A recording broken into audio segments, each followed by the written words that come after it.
And Wololo Kingdoms it is.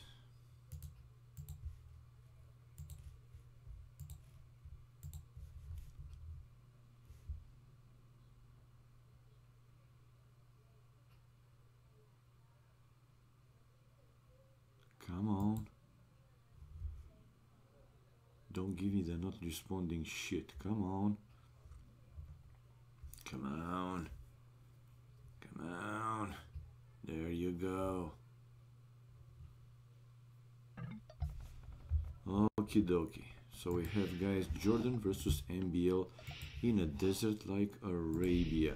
And the civilizations, they are with Ethiopians for Jordan and Incas for MBL. Let's show it in the standard way. Ethiopians versus Incas. Okay, for a desert like Arabia, man, they have, let's say, decent wood. Looking now at Jordan, not that great. But for MBL, yeah, the same. Not that great. The same. All right. So. I might have to restart though the PC. I don't know. It's working a little bit with laggish, and I don't like that. I have done some work and probably needed a restart. Right, we have MBL coming forward though. MBL coming forward, and palisade walls here for Jordan to protect his economy, his base. While okay, now the game is running in normal speed. Good to know. And he's going back now. Jordan with 2 archery ranges and archers coming out, yeah, forcing MBL to return to his base. To the left hand side, it's a full wall for MBL. Well, it's not a full wall, but these two forests, they're placed pretty well. Nevertheless, we see MBL sending a villager to this side of the map. Hello Maverick, what's up, man? Hello to you, and to the few viewers that joined. I didn't start it for too long, only like 2-3 minutes. So we have torchy ranges also for MBL, 3 man-at-arms, and the villager on the left hand side to build wall, palisade wall, so he's fully walled by now. Jordan doing the same, this house followed by another one to the left hand side of his town center, but I'm pretty sure that he wants also to continue to the other side as well. Jordan with fletching, now MBL researching fletching also. 43 population for Jordan, 51 population for MBL. Hello Meatman, another day of AoC. Yeah, man, another day of AoC with me, if you guys want me to keep streaming, obviously.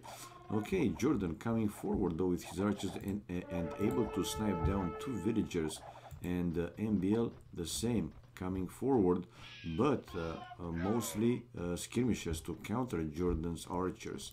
While Jordan now fast to houses behind the mill. Yeah, he wants to deny MBL to go to his main goal probably.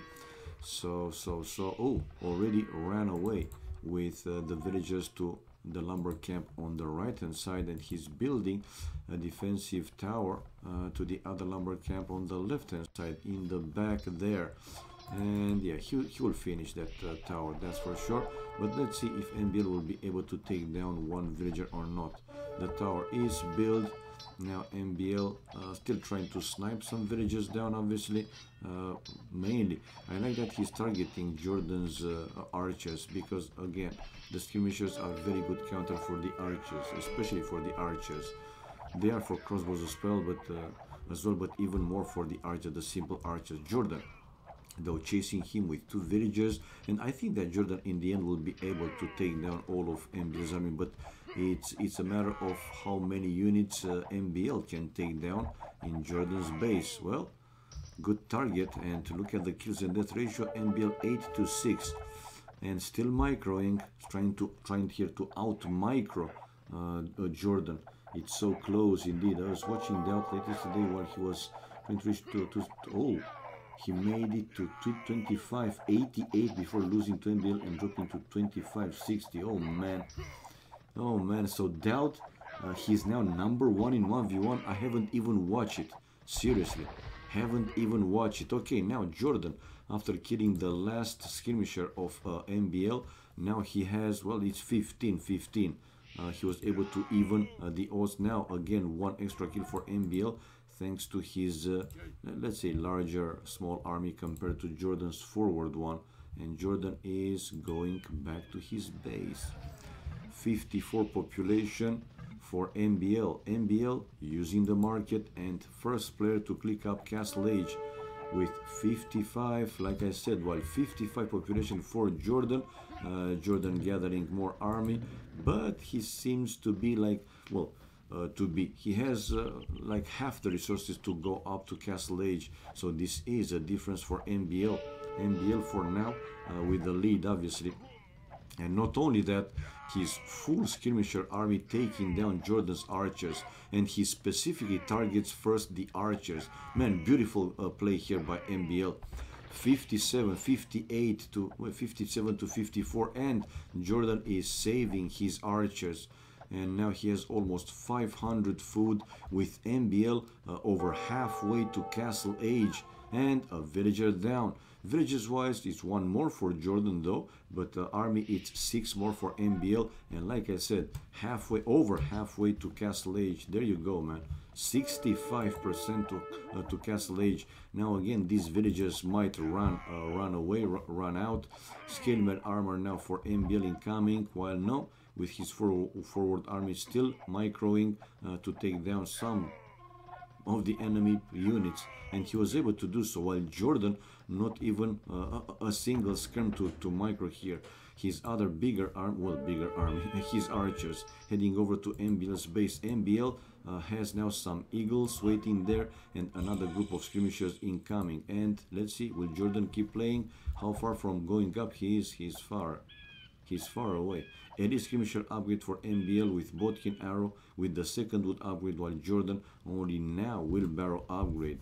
So the difference with the Castle Age will be in the range of 3 minutes.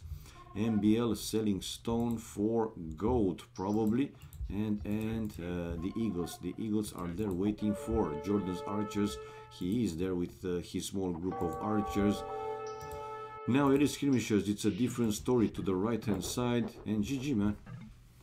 I was kinda sure that he will ask GG. So 1-0 guys for Jordan. Achievement fast. They started already the next game. So more kills for MBL, 27 to 22 with 2 largest more army economy. He was slightly, well, Jordan slightly better gold, but food it was over 1.5 thousand more for MBL, man. That was the huge difference, while wood slightly better for MBL as well. And Castle Age, no Castle Age for Jordan. That was again the big difference in the game. And 45 to 43 the villages more for Jordan, but this didn't help him, man. And it was a pretty fast game, I would say 24 minutes. Man, oh man, hopefully that Jordan, yeah, with more practice, man, he will come back to his old shape, if not top shape. Anyway, we want him stronger. I don't know, it's kind of sad to see. Or is it really the fact that MBL improved this much? It might be, but I don't think that Jordan is playing, you know, that at the level he was 2-3 years ago. What do you guys think? We have the spec delay displayed though. Let me also put here stream live on. And let's prepare for next game. Game number 2. 1-0 for MBL. I can display here MBL's, Jordan's achievements. Properties, browse, Jordan. There you go.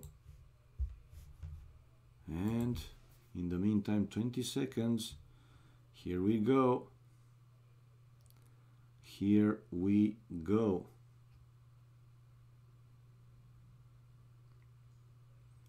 Hopefully we will have some new civilizations also. Oh, but why it didn't change MBL flag? Why it doesn't show MBL's flag, it's Germany, man. What? Germany, okay. Now it's fine. Now it's fine. Right. So let's go.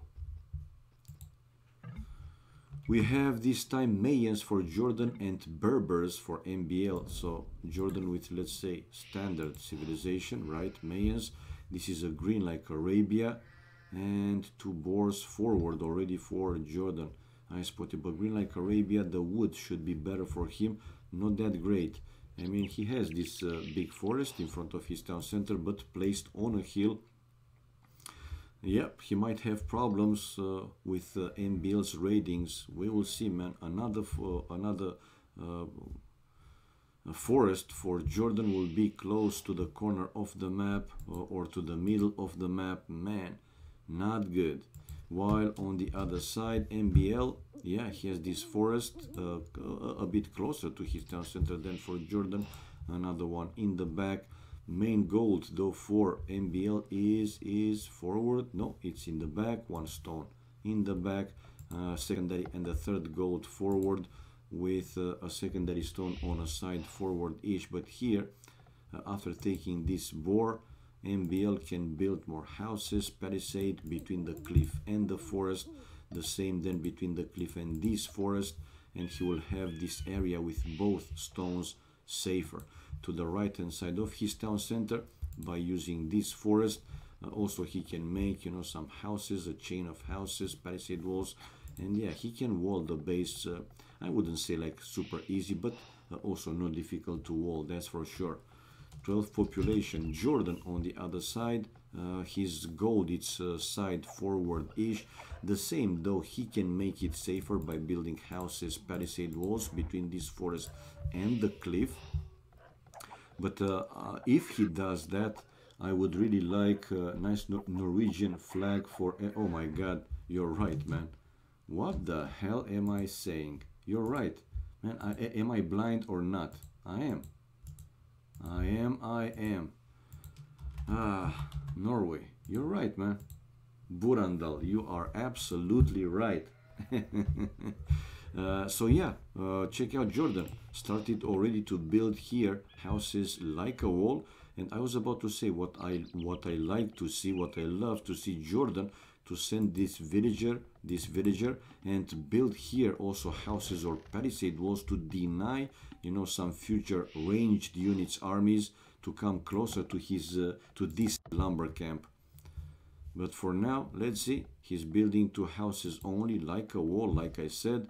MBL with 2 farms already, and sending for his second boar, this one. So 17 population. Now Jordan is bringing the second board to the town center. So let's see what Berbers do have in 1v1. Villagers move 10% faster. Stable units cost -15, 20% in Castle Imperial Age. Ships move plus 10% faster. Doesn't apply. It's Arabia. They don't build docks. While you have unique units, Camel Archer, Cavalry Archer with bonus against other Cavalry Archers, Janitors, Mounted Skirmishers, Castle Age Tech, Casbah, Team Castles work plus 25% faster, Imperial Age Tech, Maghrabi Camels, Camel Troops regenerate 1 hit points every 4 seconds, and Team bonus doesn't apply, Janitor available in archery range. This is a 1v1, not a team game, but we saw, you know, the specifics for the Berbers civilizations. Is he from Norway MBL? Yeah, he's Norwegian, like Viper. He's a Viking, man. Righty right. Let's see. Jordan 21, 22 population for MBL. MBL now building his barrack. Not yet any more houses or buildings like a wall, palisade walls or whatever, while Jordan the same, only these 2 houses, but I think that he will build more. Obviously Jordan though, he has, don't tell me that Jordan is drushing. Yeah, Jordan is drushing while MBL is on the way to feudal age, and MBL creating militias on the way to feudal age. Let's see, he's finishing now the barrack, so it's a fast feudal age versus a drush. I'm not convinced that this is working for Jordan, but let's wait and see. For now, MBL doesn't create yet any. No, he does. It's, let's say, more standard plays lately, when the players going up, you know, fast field age, right? They create these militias on day to field age, and once there, even upgrade to mana trumps if they don't lose most of his militias. Jordan, though, not too far away, behind, exactly after 1 minute, he's also up to field age, and his eagle spotted the forward incoming villages from MBL, along with 2 militias and a third one on the way, while Jordan's militias waiting back home. Okay, the scout, the scout for MBL, hitting Jordan's eagle. Oh my god, yeah, let's go with chat off, because we have some gays dudes here in the they think it's funny to keep you know, talking trash. What else can you say? Now MBL faster, upping time and mana trumps as expected, while Jordan three militias, yes, and he wanted also to come forward with 5 villagers. A 4th militia for Jordan. Yes, a 4th militia for Jordan. MBL building, or trying to build. It's exactly what I said. Check out Jordan with a house to deny MBL building a tower in the interior there. And this is a counter tower right away for Jordan. But it will be, still it will be a hill advantage for MBL. Mana trumps now for Jordan. Can he stop the tower? No, he can't. It was meant, I know, man. Okay, and no, man, MBL is the one to go around the palisade, and with his mana trumps to try and buy him some extra time, killing a villager. A second vill might go down. Well, Jordan was able to finish his tower. This is what's important. But losing now a second villager, but still 3-2, 4-2 for Jordan. His mana trumps obviously helping right now. MBL left with only 1 mana trump, while Jordan has 4 mana trumps, and going straight for MBL's forward tower. MBL going back home with his forwards. Wow, wow, wow. Okay, okay. Good thinking. 28 population here for MBL, and still not a wall. No, still not a wall. Building now a second lumber camp to the other forest in the back. To a 31 population for Jordan, and Jordan is taking down MBL's forward tower. There you go. But like this, MBL bought time, more time for him. Let's see what are the next buildings. I don't see here MBL with a second military building yet. Or does he? No, he doesn't have it. Only the barrack. Building now another house, and if he needs to, probably here he will build, you know, some palisade walls or more houses to deny Jordan of going to his lumberjacks. Hello Hevoro, hello to you, and yeah, to everybody joined a bit later. Anyway, it's running a little bit in frames, right? I have to reboot the PC, man, but hopefully I will have enough time, right? I did some workloads with my PC, and it's probably the memory is just filled. Like if you said you're Romanian and other person asks, oh, so you're Romulan. Oh my god. Yeah, only 20 minutes, man. Only 20 minutes, not a big I mean, I'm not I didn't start the stream for too long. 4 mana trumps for Jordan, going to where? MBL is mining stone with 4 villagers, and another forward incoming from MBL. 4 mana trumps this time with 5 villagers coming to the right hand side here, or let's say in front of Jordan's base, in front of his town center, and he's touching down, while Jordan fast houses to protect his lumberjacks, at least the forward ones. Like I said, I didn't like you know, his forest placed on a hill. Oh man, but these mana trumps going like straight like rams, almost kissing Jordan's town center, while in MBL's base, MBL with 2 more mana trumps, and he was able to take down all 3 mana trumps of Jordan, but he lost a villager. 39 population for MBL, 37 now for Jordan, and another tower from MBL. Jordan 2 villagers on stone, but I don't see him building. No, he does. He does build another defensive tower, and faster than MBL. So MBL just canceled that tower. And let's see where MBL's towers, the second one, the first one was there but got destroyed, will come. There you go. There it is. And now again, I'm not convinced. Jordan with ranged units, he will be able to counter eventually MBL's men at arms. And let's see if in the end here MBL will be able to finish that tower. Well, for now I think he does. Yeah, he's chasing Jordan's army with his 2 men at arms and 3 men at arms and one villager. So yeah, he was able to finish the tower. And now Jordan again in some problems. And the stone miners of Jordan not protected, but Jordan with more and more archers. So in the end, I think in the end he should be fine. Still not any other military building here for Jordan with 1 archer range, but MBL, he has the barrack, but no stable and no archery range. I just checked, man. So only the barrack still for MBL, not a second military barrack. Man, oh man, will this work? We'll have to wait and see. Obviously, another tower incoming for MBL, while Jordan is now building another defensive as well to deny MBL getting closer to the area with his 2 lumber camps and his main gold. Now the archers, yeah, the archers for Jordan will buy him some time, but MBL forcing his villagers, man, to finish the tower with the cost of 1 villager. He was finishing the second tower, while now Jordan has problems to deal with MBL's men at arms and losing ville after ville, man. But in the end he was able to drop it, and now population is the same, 41, man.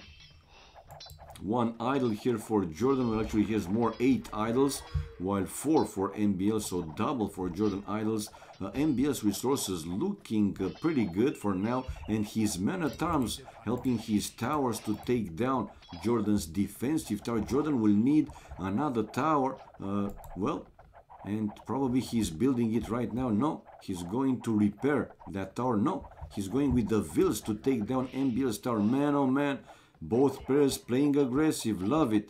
And archers now incoming from Jordan. Yeah, man, he's doing it. But MBL will be on the way to Castle Age. Let's see the difference. Wow. MBL to lose now his forward villagers. The last one going down. Jordan beautifully taking down that forward tower and the 3 forward villagers of MBL. MBL problems. He will lose the last forward tower. But MBL doesn't have the buildings, guys, to click up Castle Age, because I forgot, only now he's building the stable, and he will have to wait also for more wood to build blacksmith, man. And look at his resources, while MBL, okay, he's on the way to Castle Age, finally on the way to Castle Age. I mean, he doesn't have, no, he does, okay, I didn't see it. He has a blacksmith now, a defensive tower in the area with his 1 of his lumber camps and the stone miners. Wheelbarrow for Jordan. MBL on the way to Castle Age again. Like I said, MBL building a second stable. Now Jordan using the market to also buy his Castle Age time to be faster. Obviously, still mining stone, the other stone, because he was running away from this one. He thought that probably MBL will advance to that side of the map even more, so he moved his stone miners. Another defensive tower, man. To see Jordan playing with defensive towers like this, again, I don't know. Not necessarily sad or something, but I'm just not used to see Jordan playing like this. Anyway, guys, after this one, I will reboot my PC, man. I have to reboot my PC. It's going to be fast, and if they play another one, I will be able to come back and join the room very fast. So yeah, because it's moving also in frames for me. So I had to do that before I was joining the stream, right? To clear the memory, to have like a fresh, Windows start. Let's say it's just filled with work. So that's why it's working like it does. Gold mining, Castle Age. Oh, Jordan Castle Age also. The difference between them, it's 24 with it, 35 seconds. 35 seconds. All right, and MBL first to click, to be in castle age, not to click up, to be in castle age. 49 here for Jordan. Got rid of all the forward towers. Now he's building some more buildings, palisade walls to protect his stone miners. He kind of feels that MBL will come with knights. MBL building a second town center right now, and he's researching. What is researching? Chain barding armor. And the second would upgrade, and one knight with the second knight coming out right now. To the right hand side, he's coming again with some men at arms, 3 men at arms, and 2 knights and more to follow, obviously, while Jordan waiting with a pretty good number here of archers, future crossbows, obviously, once in castle age, and now he's in castle age. 48 population for MBL, 2 TCs though, and building a third town center. Okay, while Jordan building for now university and researching crossbow and Bodkin arrow as expected. Now he's moving his crossbows, future crossbows again, in a tight space here, building more houses to deny those knights going to his either gold miners or the other lumberjacks, and he'll have to come down with the crossbows to deal with MBL's knights. MBL to kill a vill, to kill, yeah, he was able to kill a villager. Good job, man. 3 knights there, and this university will get built in the end. But Jordan went out with the villages only to lose fast another one, but the others going to his town center right now. MBL is on the run. His militias, men at arms, excuse me, are down, and these knights, they have bloodlines, +2 armor and +1 attack. Ballistics incoming for Jordan, but Jordan still with only 1 town center. I mean, in these kind of situations, you know, Jordan has to do the pressure, right? Has to do something in MBL's base, right? If he stays pure defensive and only 1 town center, MBL will not only be able to recover, but his economy obviously will go stronger as the game goes longer. Thus he can create, build stronger army, more units, larger units, and so on. This is a castle though incoming now for Jordan, and he will go plumed archers. Plumed archers against knights, still not convinced, but plumed archers, good unit, fast, pretty good also for raiding. They can even hit behind the walls. Hello Vesno Morskoy, hello to you and to everybody else. So yeah, guys, after this game, I will just reboot fast my PC. Yeah, it's just not work. I have to have a start Windows start. My memory probably is filled, and not only that one. After this hard work that I did, you know, some encoding, I created some videos. I used Premiere Pro, Filmora, Photoshop, and yeah, probably the memory is just filled. Now only 1 knight remained here for MBL, and the last one to go down. But we have here MBL coming forward to build a siege workshop and 3 town centers, man. Did I mention 3 TCs? And probably, probably, let's see if MBL, I have seen him in other games even building 5 town centers. For now, villages difference is 7, more for MBL. Army wise though, Jordan 22-12.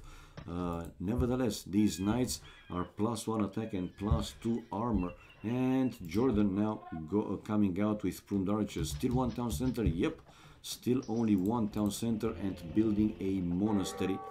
But don't tell me that Jordan will stay all this game with only 1 TC. Again, not convinced that this will work, but you can never know. One more time, depends also how strong MBL will plan to go with his economy. If he's over building town centers, if I may say so, because sometimes the player who is building 4 or 5 town centers is delaying each time, and even though they have strong economy, you know, facing a strong attack, they just can't make enough army, defensive army right in time. That's the point, and I'm surprised that MBL didn't spotted these 2 plumed archers when they were basically you know, walking through one of his town centers. Really surprised. Now he's moving the villages away. Pikemen for Jordan, scaleman armor on the left hand side. Knights of MBL trying to attack here Jordan, but he will see Jordan's castle. already he know that Jordan has a castle somewhere, because there is no way that you can create those plumed arches. So pikeman, skillman, armor, hand card for MBL. While here is, like I said, town center number 4. Town center number 4 for MBL, man. He's going for at least 4. Like I said, have seen him even building 5 town centers in one game, and maybe even more. Not, you know, it's not often, or yeah, building 6 or 7 TCs, but also have seen him building 6 or 7 town centers. For now, town center number 4. Handcart, gold shaft mining.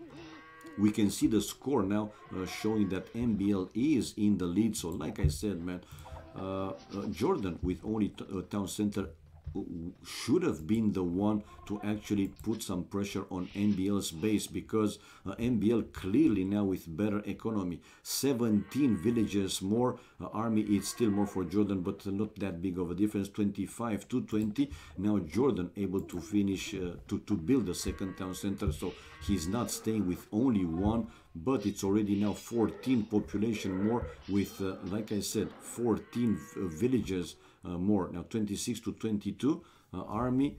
These plumed archers, they have Bodkin, only +1 armor upgrade. Jordan 86 population, while MBL 105 pop. MBL building now a market. So a market. Yeah, it will be his only market. I thought he had a market previously, but no. So 4 town centers, still only 4 town centers, let's say. A market and a monastery for MBL. And now the resources started to pile up even more. MBL wanted to go for the extra gold. Oh. And he's trying to trap here Jordan's army.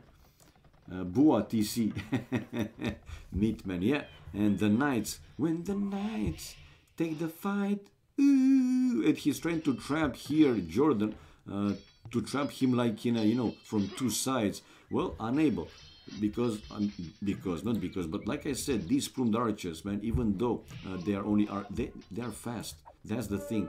They have almost the same speed as the knight, if not the same speed as the knight, so they were able to run away.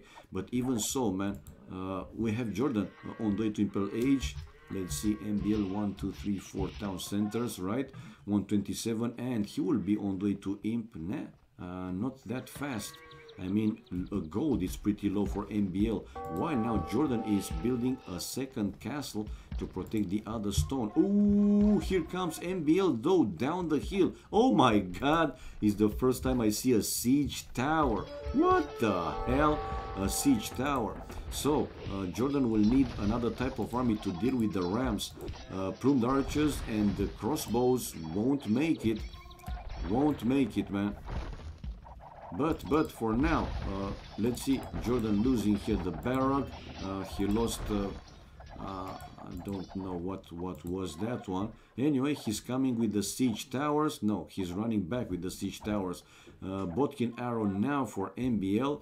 But Jordan, guys, is on the way to Imperial Age, man. Imperial Age now. If he can research the elite upgrade for those, will be obviously stronger. But facing this number of knights, I'm pretty sure that he will research, you know, chemistry, brothers, and how it's called that one? Forgot. In the middle of the nights. Yep. Padded archer armor now for MBL. Don't tell me that MBL will go with some elite skirmishes. Oh man. So brothers for now for Jordan. His resources though are pretty low, and chemistry.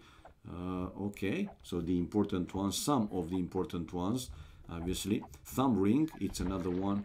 I haven't seen if he already researched the thumb ring, but if he didn't, that's another you know, important one to have. While MBL researching elite skirmisher upgrade with leather archer armor and ballistics. Jordan 114 population. MBL don't stay in Castle Age for too long, man. Because yeah, stronger army though will come into play, obviously. And now these plumed archers with more upgrades able to deal with MBL's even elite skirmishers fairly easy. But here comes MBL from behind. He's splitting his knights, half of them taking the fight against the crossbows and the other half used for chasing away Jordan's plumed archers, chemistry to be finished, leather archer armor. Now Jordan running away with his lumberjacks. Man, this is some panic play here. Well, he found a sweet spot with his plumed archers, but these few elite skirmishes will help here MBL let's see if he can deal with all the plumed archers. Still population difference, it's over 50 more for MBL. 101 population for Jordan at the limit again with the resources, while MBL, I think he wants to win this game by staying in Castle Age from behind like a perv, indeed, man. So MBL, is he planning to go Imperial Age this game, man? Look at the food. He's still investing in army. If I go, yeah, to his stables, he's creating nice from all the stables. Gold over 1000 gold, but food very, very low. Here comes though MBL down the hill with another group of rams and one siege tower. Man, that is looking so weird, but why is he using that siege tower? 220 hit points for the siege tower, a second siege tower incoming from MBL, and he's trying to take down one of Jordan's castles, the one down the hill, and his units. Let's hope that Jordan will keep playing this one, man, and not calling GG after losing this castle, because this castle is going down, baby. Even though they are not capped rams, man, this number of rams, well, no, let's not jump on the conclusion though. Jordan sending all his villages around his first town center to keep that castle repaired, and he's repairing it with all the villagers, but rams ramming that castle, and Jordan is keeping it repaired. But now MBL has now more knights in the area to take down also the repairing villagers. It's only now Jordan with the siege workshop. I'm surprised, man. And this castle in the end is going down, and let's see, is Jordan still stays in the game or he will call it GG. Population wise, 78 population for Jordan, unable to finish the defensive siege workshop, and this siege tower is doing what, man? Is it actually helping? Isn't those siege towers actually used, you know, to climb the walls? I think I have read somewhere, right, that these siege towers are just good for climbing the walls. If it's only one layer of wall, you can use these to put some units inside and to send them basically to the other side of the walls. Jordan losing one town center, he's left with only one TC. Man, this is it. And Jordan, low, very low resources. This is 2-0, man. This is 2-0. I mean, I don't see Jordan coming back from this one. He has elite, yeah, no, Eagle Warriors, not even elite, and not also too many upgrades for them. Only +1 armor and going down. After losing these Eagles, probably he will call it GG. But man, this siege tower seems to be pretty strong. Can take a lot of hits, a lot of arrow hits, while a few Eagles remain there for Jordan, and Jordan still holding with pikes. Chainmail armor, while MBL, let's see, the army difference is close to double for MBL. Villagers difference, it's 84 vills more for MBL. 84, more than 3 times the villagers. Come on, Jordan. And Jordan, one castle, 174 population for MBL. MBL still in Castle Age, unbelievable. He wanted to win probably this game by, you know, taking the fight. Castle Age army versus Imperial Age army. Jordan just finished another town center, and GG, man. GG, like I said, fast, because I want to reboot the PC. So fast military, more kills for MBL with 14 largest more army. Economy MBL except stone, which he didn't have as much as Jordan. Clearly better gold, wood and food. Tech wise, MBL not Castle Age, Jordan in Imperial Age. I mean, not Imperial Age, excuse me.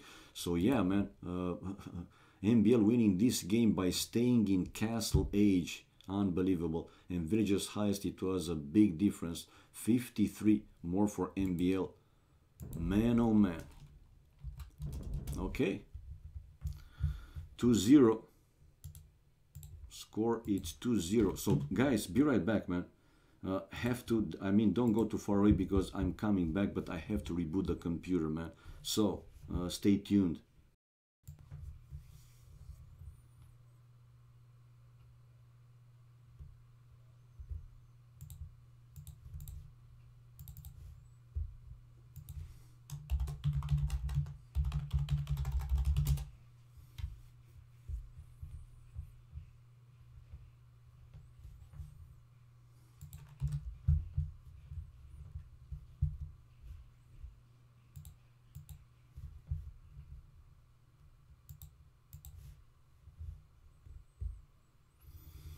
Alright guys, and back, but let me take away the game room.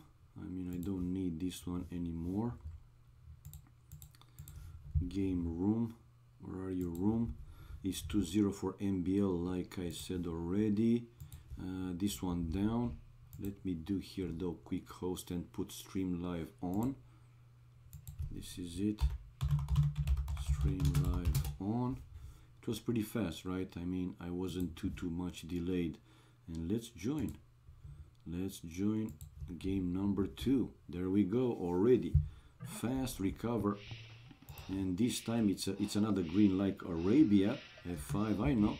And we have Khmer for Jordan and Byzantines for MBL. So another green like Arabia. This time Jordan with better forest, finally, better wood, finally. 3 villages only on wood, which means for Jordan is going to be a fast feudal age. The same for MBL. No, he has a 4th villager with this one. Right, as the resources go, the extra ones, a side main gold here for Jordan, but he will make a wall here probably. And let's see if he will use this cliff to build a wall to the left hand side of his base to have his main gold safer. And the second boring coming up for Jordan. The game will sink, don't worry. You know, this is it, what happens when you join a game already started for a few seconds. It will run like this, but it will get sync, that's for sure. There you go, you see. Okay, so 17 population for Jordan. He is Khmer. Let's see what they have though. So Khmer, no buildings required to advance to the next age or to unlock other buildings. Battle elephants plus 15% faster. Houses can shelter 5 villagers. Unique unit. Ballista elephant cavalry siege. Castle age tech, tusk swords. Battle elephants plus 3 attack. Imperial age tech double crossbow. Ballista elephants and scorpions shoot 2 projectiles. Whoa! And team bonus, which is not applying in 1v1, but still, scorpions plus 1 range. Okay, some sweet stuff. No buildings required to advance to the next stage. Okay, I think Jordan will give this ship to MBL, or will let it there for MBL to find it. Jordan with loom upgrade on the way right now. While 21 population for him and 22 for MBL. MBL with another villager coming out, so he will go probably up with 23. And yeah, for now 22 and the 23rd, and dropping the food from that boar. He has to drop the food also from the no. In the meantime, he's researching loom. While Jordan 2 villages extra, he's already on day to fill. Let's see the difference with the upping time. Might be, you know, more than 50 seconds, or let's see. No, it's not. But still, it's 14 with 34. That's 48 seconds. So yeah, more or less, it's those 2 villagers. Now MBL coming forward again with 5 villagers. Man, he wants to play this aggressive. 23 population for MBL, 21 population for Jordan. And Jordan, no, I thought that he might want to build here a wall using more houses and the barrack. Jordan doesn't even have yet the barrack built, and he's almost in feudal age. Don't tell me that he wants to go up, because he doesn't need the buildings. Yeah, he doesn't need the buildings, man. Chat off. But seriously, you really think that MBL will not come with any units? Because you know MBL usually plays aggressive and it's a stable. Just because he didn't need it, the barrack. Yeah, man. Smart. Hello, Ryuma. Hello. I'm fine, man. The usual daily stream. Let's say I should call, you know, my stream the daily stream, the daily AoC stream with Katsuni, or let's say the daily AoC entertaining show with Katsuni, right? More or less. I think it fits, right? The daily AoC entertaining show with Katsuni, man. It sounds terrible. Okay, let's go back. Forward tower for MBL and defensive tower for Jordan. MBL with 5 villagers. Jordan only now a 4th and a 5th one, but he's coming out with the first scout, while MBL with 1 spear. You have another work out of Twitch. Heveron, no, I don't have another one. I'm unemployed for years by now. Lately, to be honest, I didn't search for some more, jobs, but I kind of fed up with the same reply. I'm 50 years old. I was working in the PC industry, hardware, so not no software, not no coding or whatever, programming, but hardware, so installing, maintaining, configuring, this kind of stuff, repairing PCs.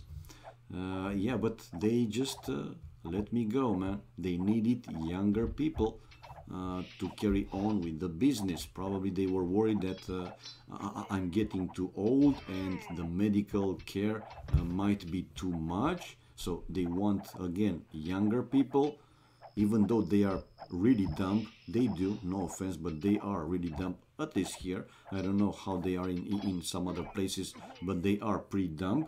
So yeah, no work. And when I was calling, for different jobs, one of the first questions were, how old are you? When I told them 47, 48, they said, okay, we're gonna call you if or when we need. And that call never came, man. This is the reality here. I don't know how it is in other places, but here it is what it is.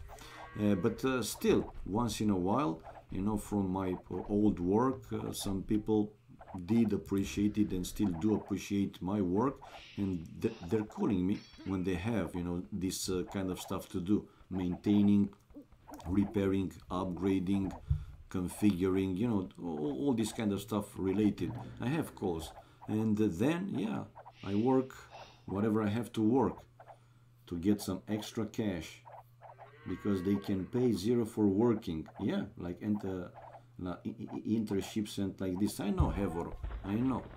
But lately, yeah, lately for the past year, seriously, to be honest, I wasn't searching anymore. I will work, or I will keep an eye on those jobs offers. Anyway, let's go back to our game. Both players now trying to destroy each other's towers. Villagers used mostly, and now NBL mixing in a spear. Oh, and tower hitting tower, villagers hitting the enemy towers. Man, oh man, who is coming out victorious? And I'm not talking here about I victorious. It seems that NBL, man, NBL able to come out with these cheap units like spears and helping his own tower to take down Jordan's tower. No, man. Actually, I think both of them will be able to destroy each other's towers. Or no, Jordan is coming out victorious. Yep, his tower is still in the place. The last forward villager for NBL will go back along with his spear, and I'm pretty sure that Jordan will come back exactly with these two villagers. He will not chase NBL back to his base, an outpost for Jordan. So yeah, he was winning this small fight. Whoa, mining stone here, Jordan with 8 villagers, 35 population, while 38 population for NBL, and NBL's resources looking pretty damn sexy, strong, good, man. He has 5 villagers, no, even more, 3 with 6, but these are coming, they were the forward village, so 3 on stone for NBL. With these ones, let's see if NBL will assign them to a different work or will move them to the stone. Town watch for Jordan, wheelbarrow for NBL. NBL building now a defensive tower to his main gold, a defensive tower in the range of his mill, and another house now to make it like a wall, and to have a little bit more defenses protection for the forward lumber camp. Wheelbarrow for Jordan as well. Difference between them is 32 seconds, nothing too significant though. While we have 39 pop, like I said, for NBL, and with good chances after finishing the wheelbarrow to go up to Castle Age right away. While Jordan, 38 population, only now though moving villages to mine gold, so Jordan will stay a little bit longer in fuel age, while NBL, yeah, over 700 food with 200 gold, and more gold to come obviously. These defensive towers to the stone, to the main gold, and to this lumber camp along with the mill. But Jordan, guys, using the market and clicking up Castle Age faster than NBL, building a second archery range back home. while this scout was trying to find, you know, some remote villagers to snipe them down one by one. Why MBL goes always crazy with tower defense, because they are good, man.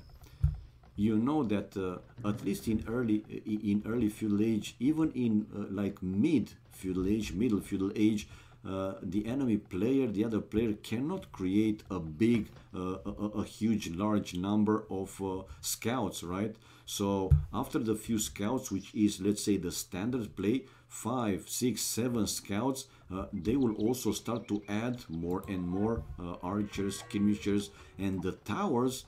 You know, with only archers, skirmishers, they are buying you enough time, or let's say extra time, right? So they are good, man. They're good for defending your own base. Why not against ranged units one more time? So Castle Age faster for Jordan. MBL now on the way to Castle Age as well. Only 39 seconds, only, well, 40 seconds without one later. So it's not a big difference at all. MBL with 3 villages more, while Army 5 to 3 for Jordan. 2 more for him. MBL has 2 stables back home already. Fletching finished for Jordan. The +1 attacking with the forging for MBL. And yeah, Jordan with his faster Castle Age. What's the plan? Torchy ranges, researching crossbow, Bodkin arrow, and he's coming forward with his army, with his archers, while another tower now for MBL to be in the range of the other one, and a villager sent by him to build, I think, houses, no, straight a gate, and like this to deny Jordan going to the edge of the map, around the forest and to the edge of the map. But yeah, now these villages, the other lumberjacks, they were in the range of Jordan's army, so he just ran them back. The second wood upgrade for MBL, chain barding armor, so the +2, yeah, the +2 armor on the way. He has a defensive siege workshop, while on the right hand side the scout testing and checking if his main army can go someplace else and do some damage. I'm expecting guard towers now. Nah. If the other guy, if Jordan will come with more, like a larger number of crossbows, maybe MBL will consider to research guard towers. For now, his defensive towers doing the job, man. Yeah, these two are in the range of each other, so it's not easy for Jordan to attack him, you know, some place in some specific places. And with now his siege workshop back home and mangonels, even more army for well, whatever units or buildings for MBL to deal with Jordan's crossbows. Gold shaft now, so the second gold upgrade for MBL. Jordan with town center number 3. So this time Jordan is going for more economy. He forgot about this villager. If he builds whatever here to cover this hole, then on the right hand side he will be completely walled. Now in front of his town center also a full wall, but here comes forward MBL with 1 mangonel to destroy this tower, and the tower is down. Whoa, these palisade walls will go down in a split second, and they did. I mean, that palisade wall was not even completely finished. Jordan to finish that wall on the right hand side, and MBL with a monastery forward, and his mangonel is in. 62 population for Jordan, like I said, 3 town centers, while MBL one town center only. Now the situation reversed. MBL is the one to do the big damage, or to do, you know, some significant damage, because with only 1 town center, as the game goes longer, Jordan's economy will become stronger and stronger, and he will be able to create more army, stronger army, more upgrades, and so on. So yeah, it's MBL's turn to do pressure, to increase the pressure in Jordan's base. For now, Jordan with a monastery as well, and waiting to the left hand side with this group of crossbows, scaleman armor, and pikemen also for Jordan. 2 barracks built by him, so he will have 3 barracks. This is 1, 2, and 3 with Khmer pikemen army. Now 2 mangonels for MBL, and he's coming forward, and this is another siege workshop for MBL, this time a forward siege workshop, and his mangonels now to destroy Jordan's monastery. 66 population for MBL. Don't tell me that MBL plans to go up to Imperial Age with only one town center, man. This is kind of crazy play for him. Will it work out? I'm not convinced. I'm not a big fan of only one town center. Sometimes it works, sometimes it doesn't work. So let's see. Depends also on the other player, how they micro, how strong they go, and so on. For now, Jordan losing his monastery. He will build it someplace else probably. He has enough resources. And town center number 4 for Jordan. 1, 2, 3, 4 TCs. Whoa. This time Jordan is going heavy on economy. 71 population for MBL 72, while Jordan 79. Man, even like this is not a big difference with the population still. But let's wait a few more minutes, obviously. 81 pop for Jordan, like I said. Well, he might lose one of these town centers, and probably he's expecting to lose one of the town centers. That's why he built an extra one to still have 3 after losing one. But for now, 81 pop Jordan, 83, and he's getting hit to one of his town centers by 4 mangonels. He's trying to keep that one repaired, but again, I don't think that with 4 mangonels he will be able to do so. And he's trying now to destroy Jordan's stable, and the mangonels trying to pick up some of these pikemans. The few monks helping a little bit, and Jordan with his spikes set to destroy MBL's mangonels with a chance to take down at least one. Another good hit though for MBL there, and saving all his mangonels. One mangonel, even 4 hit points, and he's coming with the Vegeta to repair the mangonels. Man, Jordan lost big time.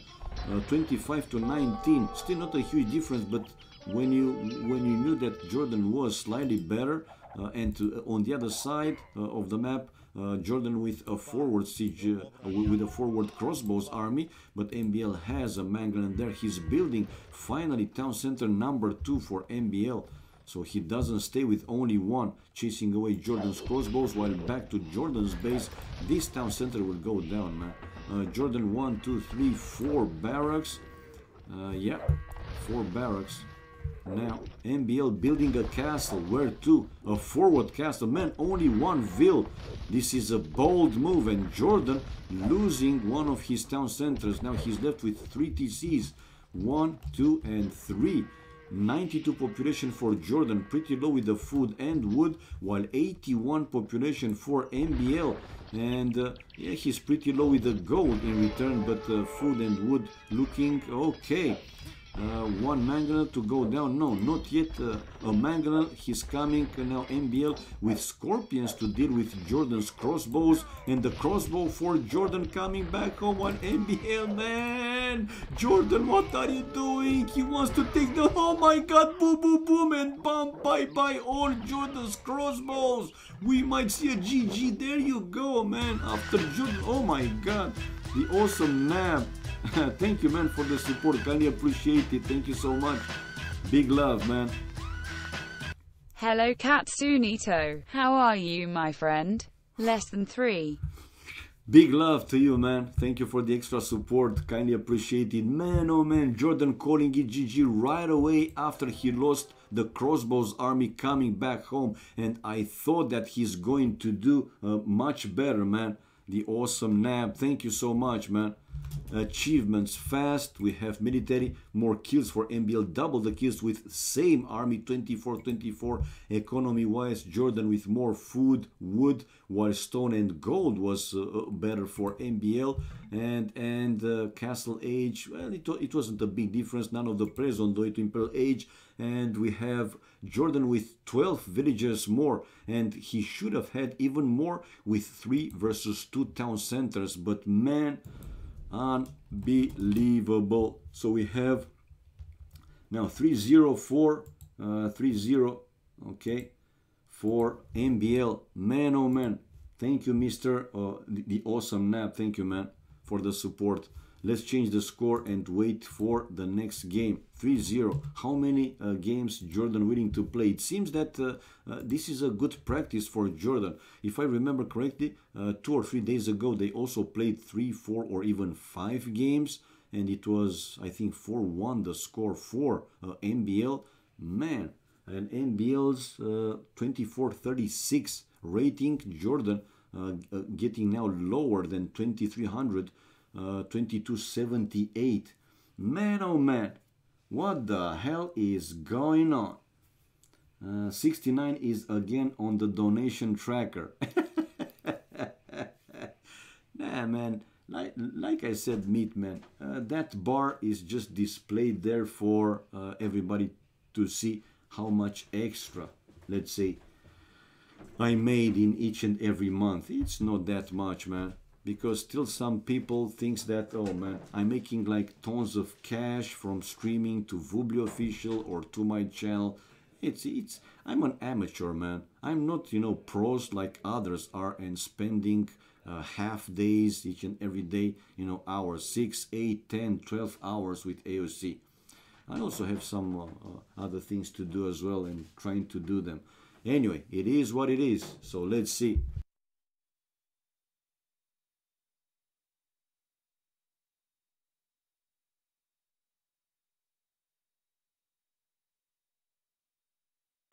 I have to leave, saw you live and just, oh, thank you, man. Thank you for stopping by and hope to see you more often in my channel, man. I mean, I know that you were in the past more, but hopefully that you are also, no, not also, hopefully that mainly you are fine as well. If you are busy, it's another thing. That's a good thing. If it's for a good reason. But nice to see you, man. And again, hope to see you in the future in my stream as well. This time, this game number 4, it's a desert like Arabia after 3, green like Arabia. I got a new job and got little time now. Okay, I know how it is. And, well, that's why, let's say I have this free time because I'm jobless, basically. But yeah, man, best of luck with your new job and may it be, whatever you wanted, what you wanted, to be pleased and, yeah, to help you more than the previous one. Right, let's see the civilizations. We have now Goths for Jordan and Burmese for MBL. Okay, thanks for asking. Sure, man, sure. So 8 population. With, let's say, side main gold, a little bit forward though, and the same with the stone on the same side, a little bit forward, another gold in the back on a side backish, the same with the stone, and the third gold is forward, yeah, forward, so 10 population, while for MBL he has forward main gold, a side stone,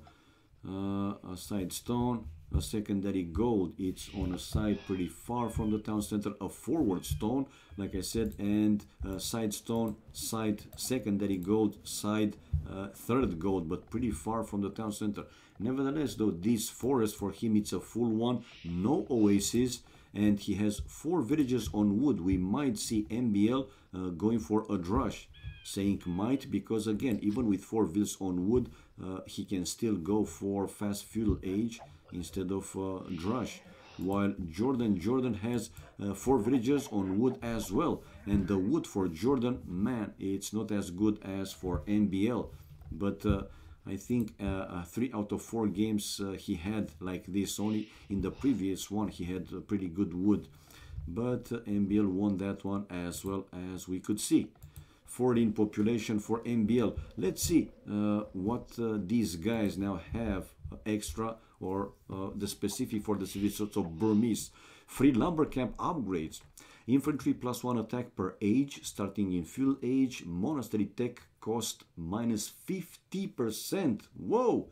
All the monastery techs cost minus 50%. So half. Unique unit Arambai, powerful but inaccurate ranged cavalry. Castle Age Tech Howdah, Battle Elephants, +1/+2 armor. Imperial Age Tech Manipur Cavalry, and Arambai +6 attack versus buildings, and +3 of that blockable by building armor.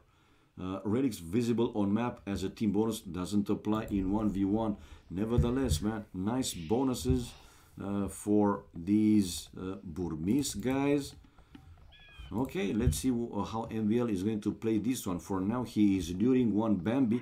Let's see if to his town center or to his mill. He's bringing the second board to the TC to the mill. He brought the Bambi to the mill. 19 population MBL. And we have 19 population for Jordan. Time to go chat off. Okay, houses like a wall here for Jordan. Probably he will continue by building a barrack and more houses or palisade walls between these buildings and this forest on this side of the map to have one of his stones along with his main gold safer. He can use the cliff, build a house, a palisade wall, and then continue between the cliff and the edge of the map. Baobab tree, kind of weird looking trees, but yeah, since they have these what are they, Burmese, maybe there are other baobabs trees in the map as well, or only one. Come on, man, don't give us only one. Only one baobab tree, only one. Okay, we have Jordan running back to his town center and he's saving the scout. Only 3 hit points left, one extra hit from that scout for MBL scout, and his scout would have gone down. It's 3 attack for the scout, 3 hit points for Jordan's scout. So yeah, but he was able to save it. That's what's important. And as expected, like I said, a house. Heavor, I'm fooling around, man. My lyrics sucks, I know, but hey, I love just music in general and to fool around. So a house, 2 palisade walls, and most likely he will continue, like I said, between this cliff and the edge of the map. He wants to have the main gold and the stone. Mining camp built suite like this. He can take both gold and stone with only one mining camp. Both players up to field age at the exact same time, 10:36. So in the end, it wasn't a drush from MBL.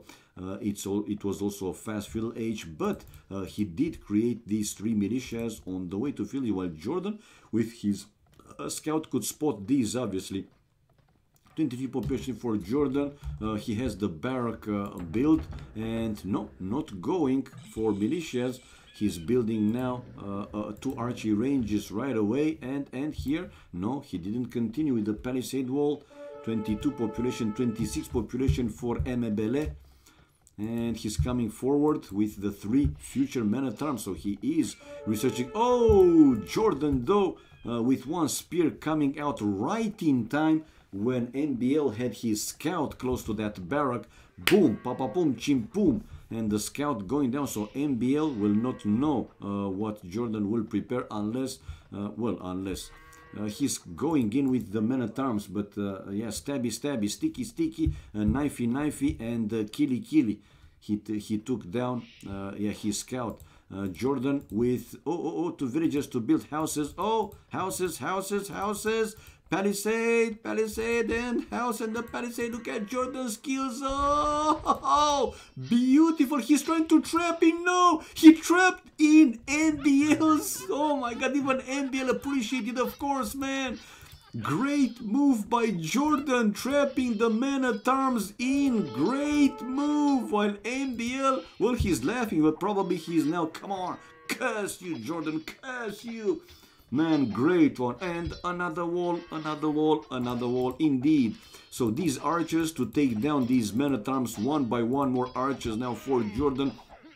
The first farm upgrade, while MBL barrack and 1 archery range. Also houses like a wall, the same as Jordan. He's using this cliff to build here in the south of his base, of his town center. More palisade walls.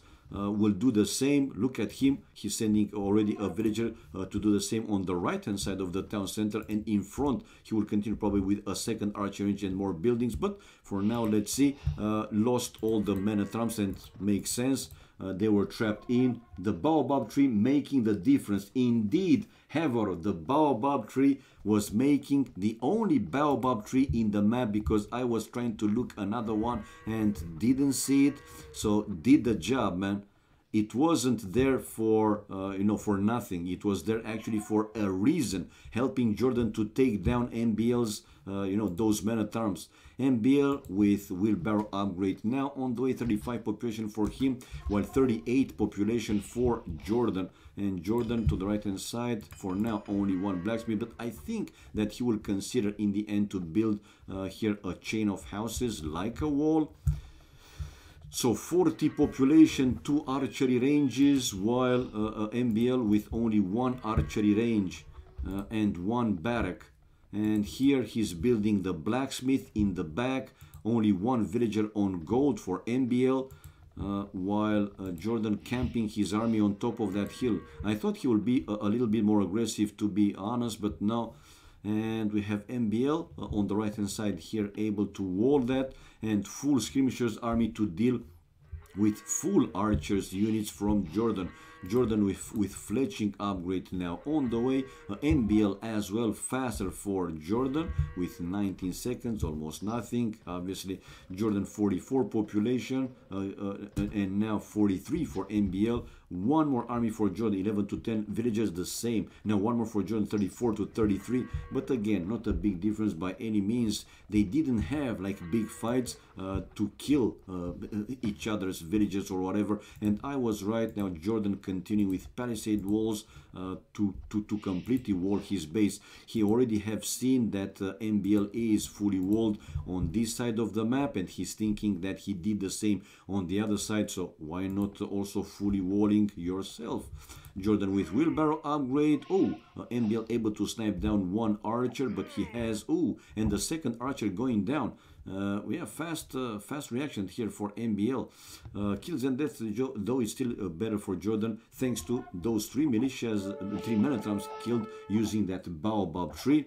And now this is a hill advantage here for Jordan. So MBL, let's see, usually he targets the enemy archers first, and this is exactly what he tries to do right now. But no, for now he was taking down another skirmisher, so now the kills and death ratio is even 4-4. Who is microing or out micro the other player? It seems that MBL slightly faster though.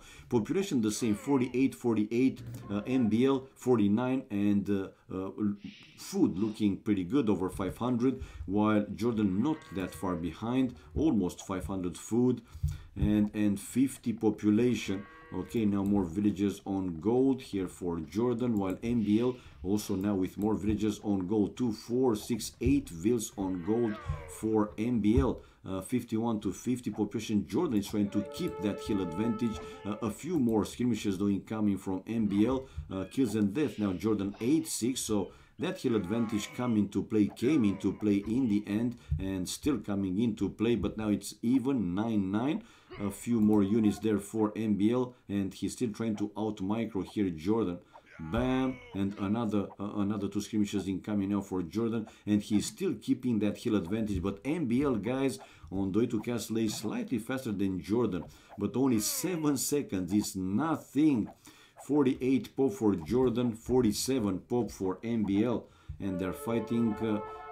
Both players probably they value this this hill. MBL is trying to take Jordan out of that hill, while Jordan keeps sending skirmishers to keep that hill advantage, and he did keep that hill advantage.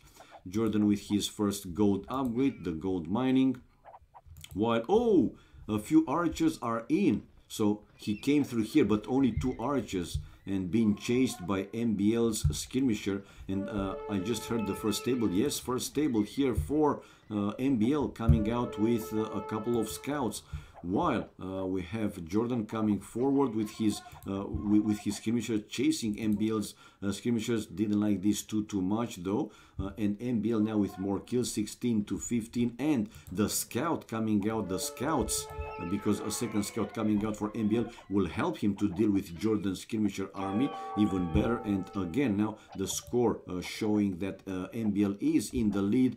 Jordan here almost losing the other archer, but he will lose it, that's for sure. We have MBL researching bloodlines upgrade, the first gold upgrade as well, gold mining, and army wise it's 12 to 3 for MBL. Man, Jordan has 3 villages less and 9 army less, but building now a second stable on top of that hill also.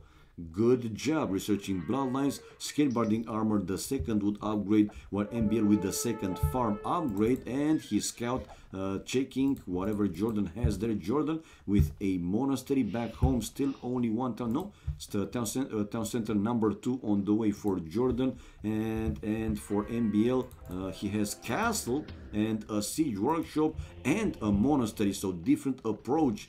MBL stays with one town center, but willing to go more aggressive. I'm really curious what these Burmese have from the castle. I think battle elephants, if I'm not mistaken. From the stable though, not anything coming out yet. Husbandry for both of them, slightly faster for MBL. 56 population for MBL, like I said, only one town center, while Jordan will have 2 town centers with this one on top of that hill, and the third one, some places no, but Jordan is not yet fully walled. Now he's going to see it with this skirmisher, probably. If he's trying to go outside, yeah, he will go outside from this area of the map, and he will see he's not fully walled. Foraging for Jordan, the +1 upgrade, and Burmese Arambai. The Arambai, 51 population Jordan. Let's see again, fast, I'm curious what they are. Arambai. They have Christian time to assess a powerful but inaccurate mounted dart thrower. Oh, they're throwing with darts. Not affected by range, attack upgrades, or Parthian tactics. Hit points 80, attack 18 versus 2 rams. 2+2 versus rams. Reload time 2, melee priest armor 0-2, range 5, accuracy 20% only. So not the strongest one, but they seem to be doing a decent job anyway, and even able to push away Jordan's knights, which is quite impressive. 11 population more for MBL. 60 now 10, 65 to 55 after he lost one knight. MBL still with only one town center. Come on, man. Don't stay with only one town center. I mean, you have to go aggressive if you stay with only one. Keep coming out though with more Arambais. Yeah, Arambai, and not yet elite skirmishers. MBL collected the first relic. This is now town center number 3 for Jordan. 70 population for MBL, 62 population for Jordan.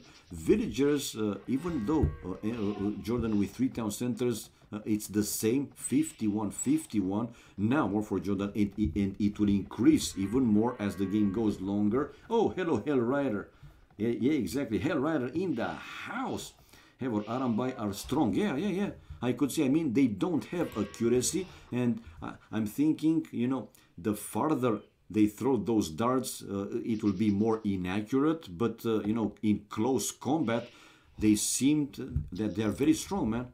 Well, 18 attack, that's quite something. While looking at the knights, 11 attack, these guys have 7 more attack, man. 7 more. So that's quite something, but only 80 hit points, while these are 120 hit points, the enemy knights. Let's see, I'm curious how well they will do in the end. We have Jordan researching now handcart upgrade, 78 population, 80 population for MBL. I think in this game though, MBL, no, I thought that he will go up with only one town center, but no, he has a second town center, and now building a second castle on top of that hill to protect this town center downhill with the extra 2 gold mines actually. And here scout fighting scout, it's only scout fighting scout. They were just messing with each other, nothing too significant. MBL going for another relic though, 86 population for MBL. We have 83 population for Jordan, and Jordan monastery and 1 relic in, while 3 relic for MBL, but coming with a 4th relic. I think MBL will have 4 relic. I don't see another relic in the map, so I'm thinking that MBL is picking up another relic. Yeah, he's coming with the Jordan with his scout, but he's running away. He's going away from the area where MBL coming back with the last relic in the map, so it will be 4-1. Obviously this will help him with gold. Jordan 92 population, still needs more time to go up Imperial Age, while MBL with 2 town centers, guys, he is 3. He built a 3rd one right now, so this is 1, 2, 3. Yeah, 3 town centers. Yeah, and on the way to Imperial Age with a 4th relic coming to his monastery next to the castle. and he has them Elite Skirmisher. No, not Elite Skirmisher. Probably they don't have the Elite Skirmisher upgrade. MBL is halfway to Imperial Age, 49, now 50%. That Arambais take the town center like if was a... Whoa, okay.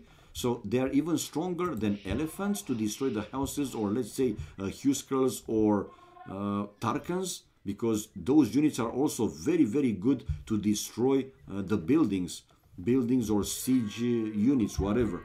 And these guys, you're telling me that are also super, super fast destroyers of buildings? That's sweet, man.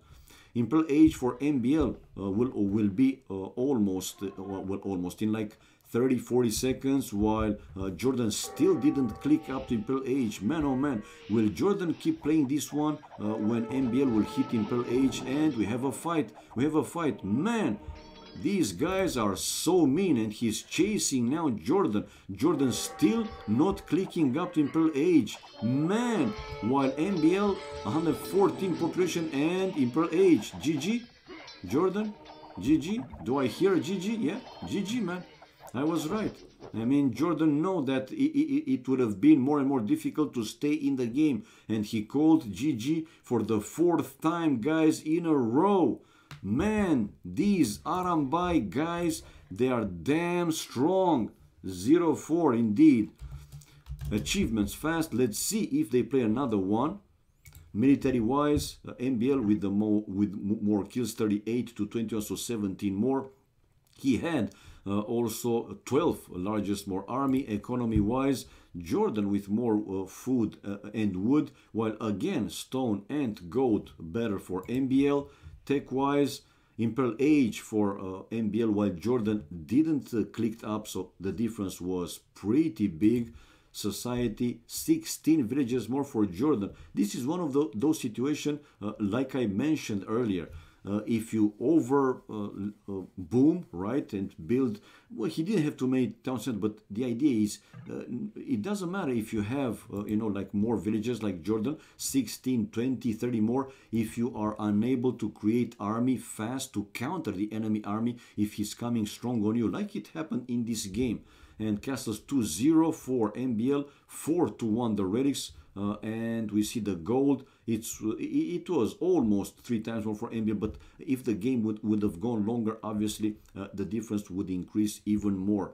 So yeah, guys, 4-0. So like I said, man, you have to find a perfect balance between number of villagers and creating army, and also to keep in mind to think what the enemy is planning to go for. Jordan saw that MBL had some Arambic. What are the counters for these Arambai units, or whatever they're called? What are you guys know what are good counters? Because it seems that the knights are not that good, man. I mean, they are okay, but not that good. Do you guys know what are the counters, good counters for these Arambai units? Anybody? Archers. Ah, okay. Hevor, archers, okay. 18 attacking Castle Age, man. Yep. Conquistadors. I got it. Will Jordan play another one? Man, 4-0 for MBL. I'll take a break. Ah, he's taking a break. Yeah, let me display the room. But now, what's the point of displaying the room when, Yeah, I'll take a break. And he just left. The same MBL left, so no point in displaying the room. At least not for now. Let's try to find another one. I see Max playing in 58, Nikov in 53. Let's see. Max is playing a Black Forest. No, thank you. In 53, it's a 2v2. Monos and Nikov versus ACCM and Melkor. I am there, but first let's check view profile for Melkor. Okay, log in, of course. Failed logged in. Let's check again. Let's check again. Like I did last summer. Oh, let's check again. View profile. Melkor. Matches. Yeah, it's game number 2, guys. It's already 1-0 for Nikov and Monos. So let's change. Let's reset the score. Change the names. 0-0. So we have player 1 name Nikov plus Monos. And player 2 name we have here ACCM plus Melkor. Okay, and we have player 4 flag becomes now Ireland. There you go. Player 2 flag becomes now Vietnam. And player 2 flag, player 3 flag becomes now Argentina. And 1-0. Should have left it like that from the first when I changed, reset the score. Nikov and Monosito. So yeah, let's go in. Join 53. And they started, okay, hopefully that we can recover fast enough. And they're playing with Warlord Kingdoms, hopefully. And yeah, we have Turks and Mongols versus Mayans and Spanish. No, they're not playing with, I mean, they don't have, you know, the extra civilization, the new ones. They are the classic ones. So we have Nikov versus Melkor in the upper side of the map. Okay, we have Melkor with Turks. Yeah, Melkor with Turks versus Nikov's Mayans, and in the other side of in the south, in the lower one, we have Monos with Spanish versus ACCM with Mongols, and this is already almost like arena. We have Nikov even with stone walls. Oh, wasn't a full you know, stone wall there, and Melkor inside with some army. Now a market for Nikov. Castle Age on the way for ACCM when Monos is already in Castle Age and he's creating now conquistadors. Castle conquistadors incoming from him, while here it's some pressure in Nikov's side. Oh.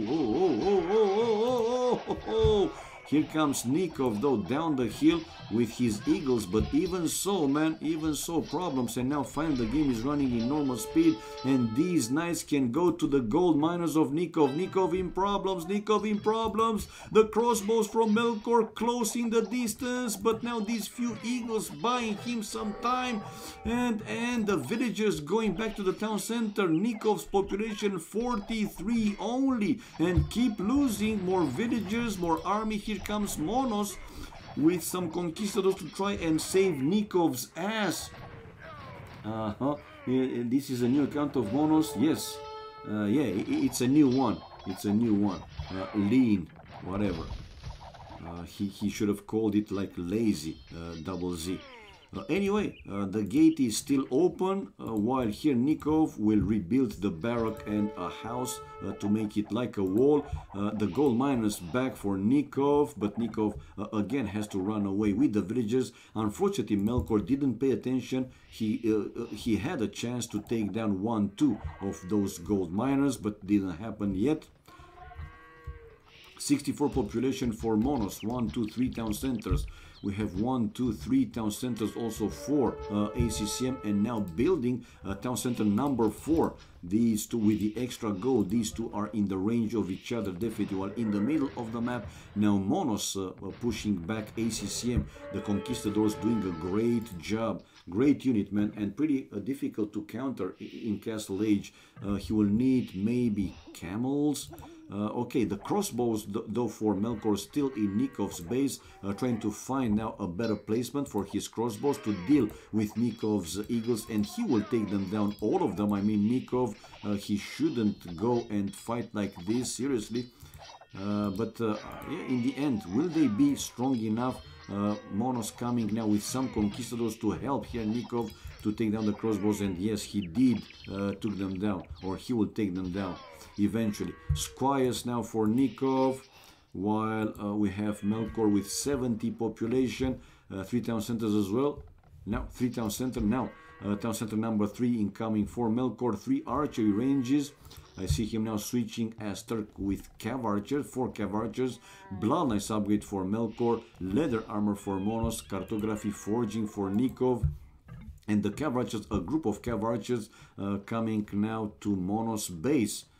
We have ACCM 80 population, 81, 74 for Melkor, 77 right now, and trying to break through these palisade walls. These will go down pretty fast, I would say, but let's see what Monos has here to counter. His conquistadors are basically in Melkor's base, or trying to go to Melkor's base. Melkor, though, defending with cav archers. Now he is under double, not a big one, but still under double. A few eagles going in, though. But you will have to go back. A siege workshop here for Monos to keep away these cav archers going through, and he was able for now to keep them away. While with some conquistadors, he's chasing ACCM's army. Now they are here together and they can double. Another siege workshop here for Monos. He needs like larger buildings, right? To be out of the cav archers range. Anyway, the few eagles here for Nikov still to raid Melkor, but I don't think he will be able to do like too much. +2 armor, +1 attack, they are okay, but in the end I don't think they will be enough. These cav archers now, they have bloodlines, so pretty strong, let's say, but I see Nikov coming with more and more, and the population difference not that big anymore, man. Whoa. Oh, okay, this is working for Nikov. 76 population, 82 dropping for Melkor. Like I said, these eagles, not elite eagles, man, annoying enough and pretty strong, I would say. Check it out. Now Melkor is in problems, while on the other side we have Monos able to counter, man, for now, and split armies for both ACCM and Melkor. Looking good. Looking good for Nikov Monos, man. These conquistadors, like I said, they are very, very good units and pretty difficult to counter in Castle Age. You need like a larger number of units as well. Otherwise, yeah, well, for now, it's a castle on top of the hill for ACCM, and he's coming with some monks to start and convert some of these conquistadors. For now, he didn't convert one, but the castle now doing the job, obviously. Melkor, 79 population dropped, though, while now Nikov 82, 81, and Nikov still sending eagles over to Melkor's base. Melkor with more cav archers, but man, I really do think that he needs something else but cav archers to take the fight against these eagles. Annoying and pretty good, man, pretty strong, seriously. +1 attack, +2 armor, 55 hit points, and doing their job. We have ACCM guys, though, on the way to Imperial Age, the first player to click up Imperial Age, while Monos still raiding mode. Why not more camels, man, for ACCM, excuse me. I saw that camels doing okay, but with the proper microing, obviously conquistadors with range, they can do even more. Wheelbarrow for Monos, also on the way to Imperial Age. Difference between him and ACCM almost a minute without 8 seconds, so 52 seconds. And will they go together? While here Nikov still sending the eagles over to Melkor's base, while Melkor for the past 5-10 minutes is in full defensive mode. 88 population for Nikov, 1, 2, 3 town centers. All right, 89 population, while Monos 113 population and only to Imperial Age, but still with only one castle. Will he build a second one? For now, his group of conquistadors did the job. If we look at the kills and death ratio, 24 to... He didn't kill that much, though, to be honest. While Melkor and Nikov, for example, they killed and they lost more than that. While ACCM is also on the plus with 25 to 13. Fletching now for Monos. Imperial Age, like I said, in the middle of the map, we see Nikov gathering some more eagles, and what he will send in larger groups right now. While Melkor, now he decided to return back, and ACCM is now in Imperial Age. So what's going to happen? He's researching now conscription. He has another castle, this time forward, to deny this wood line of Monos. Monos already moved, or most of his villagers, not all of them, those that were in the range of ACCM's castle. Conscription, cartography for Melkor, thumb ring for Monos, and now Imperial Age as well for him. These are only mango dice though, and trying to break through by destroying this house. Thumb Ring for Monos, Elite Skirmisher upgrade, Wheelbarrow for Nikov, Melkor Cartography, Thumb Ring also for Monos. 103 population for him for Monos. We have 128 population for ACCM. ACCM, some idle villagers, and again the Eagles from Nikov going to Melkor's base. Man, the score switching pretty fast between the two teams. Brothers now for Monos, while Elite Mango Dice for ACCM with Brothers as well, and Chemistry on top of that, and the house is down. The army for ACCM can go inside Monos base, and Monos now switching or adding more and more Elite Skirmishers. Man, when you see these, right, instead of going for the stronger conquistadors, when you see him going for trash army, that's not a good sign. It means his economy is suffering. He doesn't have it the best. But on the other side, man, Melkor is trying to out-micro Nikov here by, you know, playing hit and run. But he's still on the run because of those annoying eagles. We have Melkor, though, guys, on the way to Imperial Age. While on the left-hand side here, we have Monos suffering. His only castle might go down. Yes, he's Imperial Age. He is in Imperial Age. But now, what army he has? Trash army, man. Trash army only, I would say. While, but he's coming out with a lot of trash army, to be honest. Army-wise, Monos, 32. 32 also for ACCM. But man, now Nikov lost all his eagles. Man, oh man. This is pretty good chance. Looking good. It's looking good for ACCM and Melkor. Good chances here to even the score. And both players, Monos and ACCM, trying to keep their castles repaired. Faris Vani Abdullah, thank you for the follow, man. Thank you for the support, kindly appreciated. So yeah, these Elite Skirmishers doing a pretty good job for now, but in the end, when ACCM will come over with some light calves or hussars, I don't think it will be enough. Nikov, the last player to click up Imperial Age, but Monos lost his only castle in his base, and it's basically like a free way in for ACCM to raid. He will take down this trip like fairly easy. Yeah, and GG call, man. Vamos, vámonos. Yeah, GG, and it's 1-1. Well, Nikov was on the way to Imperial Age and prepared to build a forward castle, but Monos here would have lost his base, that's for sure, man, and unable to defend. With only trash army, he could do something against the Mango Dice, but I'm thinking that here ACCM would have also come, yeah, already with light calves, like you can see. So 1-1, guys, 1-1. Achievements, let's see if they will play another game. Military-wise, ACCM with the most kills. Largest army was for Monos, 38. Not a big difference, though, between the two teams. ACCM with best food and stone, no sling. Gold was best for Melkor, while Monos with the wood, best wood tech-wise. ACCM fastest Imperial Age, followed not too far behind by Monos, and the other two players were also on the way to Imperial Age. Villagers highest, ACCM 113, and both Monos and Melkor unable to go 100 villagers, and 3 castles for ACCM, while only 1 for Monos. And when he lost it back in his base, it was basically GG from that point. All right, guys, let's come back. Let's display the room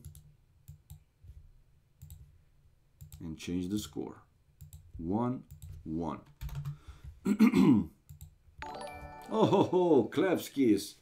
Thank you for the host, man. Thank you for your support. Kindly appreciated, my man. All right, guys, 1-1. And it was looking pretty good, especially when Monos with his conquistadors were raiding both ACCM and Melkor. Man, and they really seemed to be unable to hold completely. And Nikov was also keeping Melkor in check by sending those eagles in his base. But in the end, it was still not enough. Let me take away the info. We don't have Jordan playing anymore, so yeah, this is it. Monos didn't research bloodlines. Yeah, well, but even with bloodlines, man, his economy was not that great because, again, even without bloodlines, if he would have been able to keep producing, creating those conquistadors, maybe they could have held a bit longer until, you know, Nikov, with his forward, you know, castle and more buildings, would have increased the pressure in Melkor's base. Like this, also forcing a little bit here ACCM to send some army, you know, to split his army basically, and yeah, to help Melkor defend. But obviously this didn't happen, man.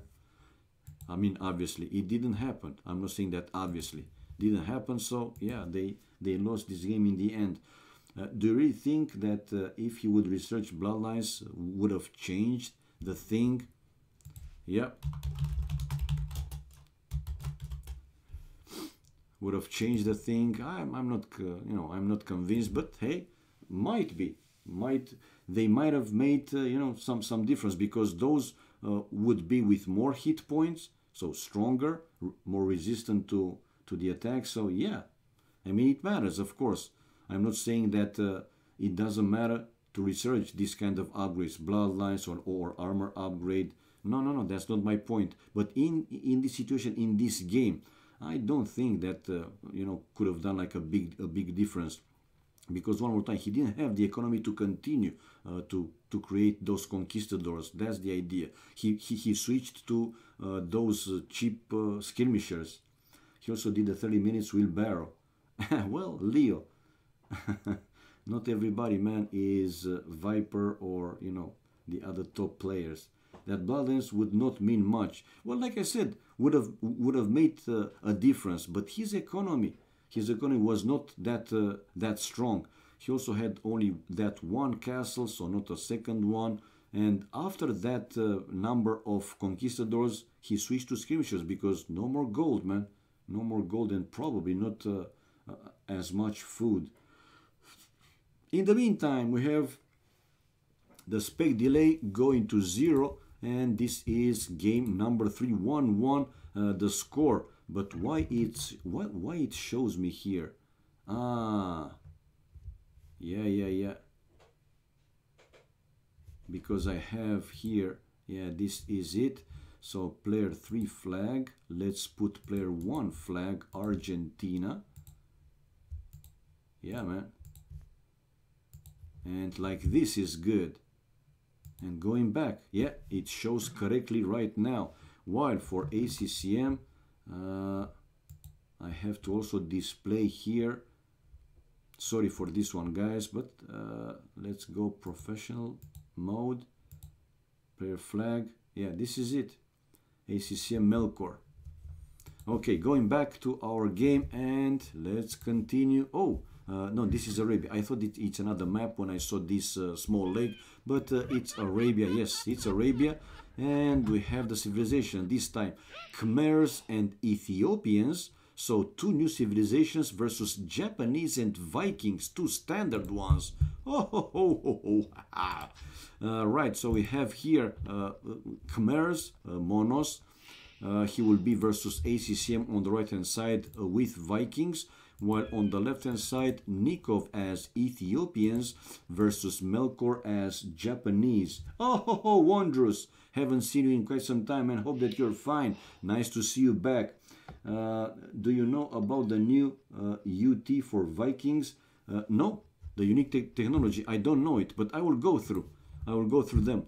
Khmers, we've seen it earlier a bit, but let's go fast until they advance more in the game. No buildings requires to advance to the next age or to unlock other buildings, so they can go up. Like Jordan, when he played Khmers, he didn't build any barrack or wanted to go up, and in Castle Age he just built straight stable and that's it. He didn't require to have the prior buildings.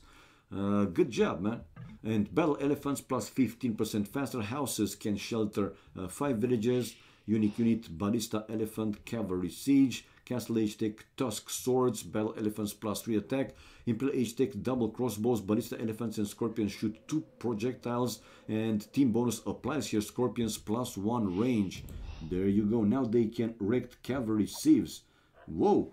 WZLPRNFT. Oh my god, such a complicated nickname, but it's yours. Thank you for the follow, man. Thank you for the support. Can you appreciate it?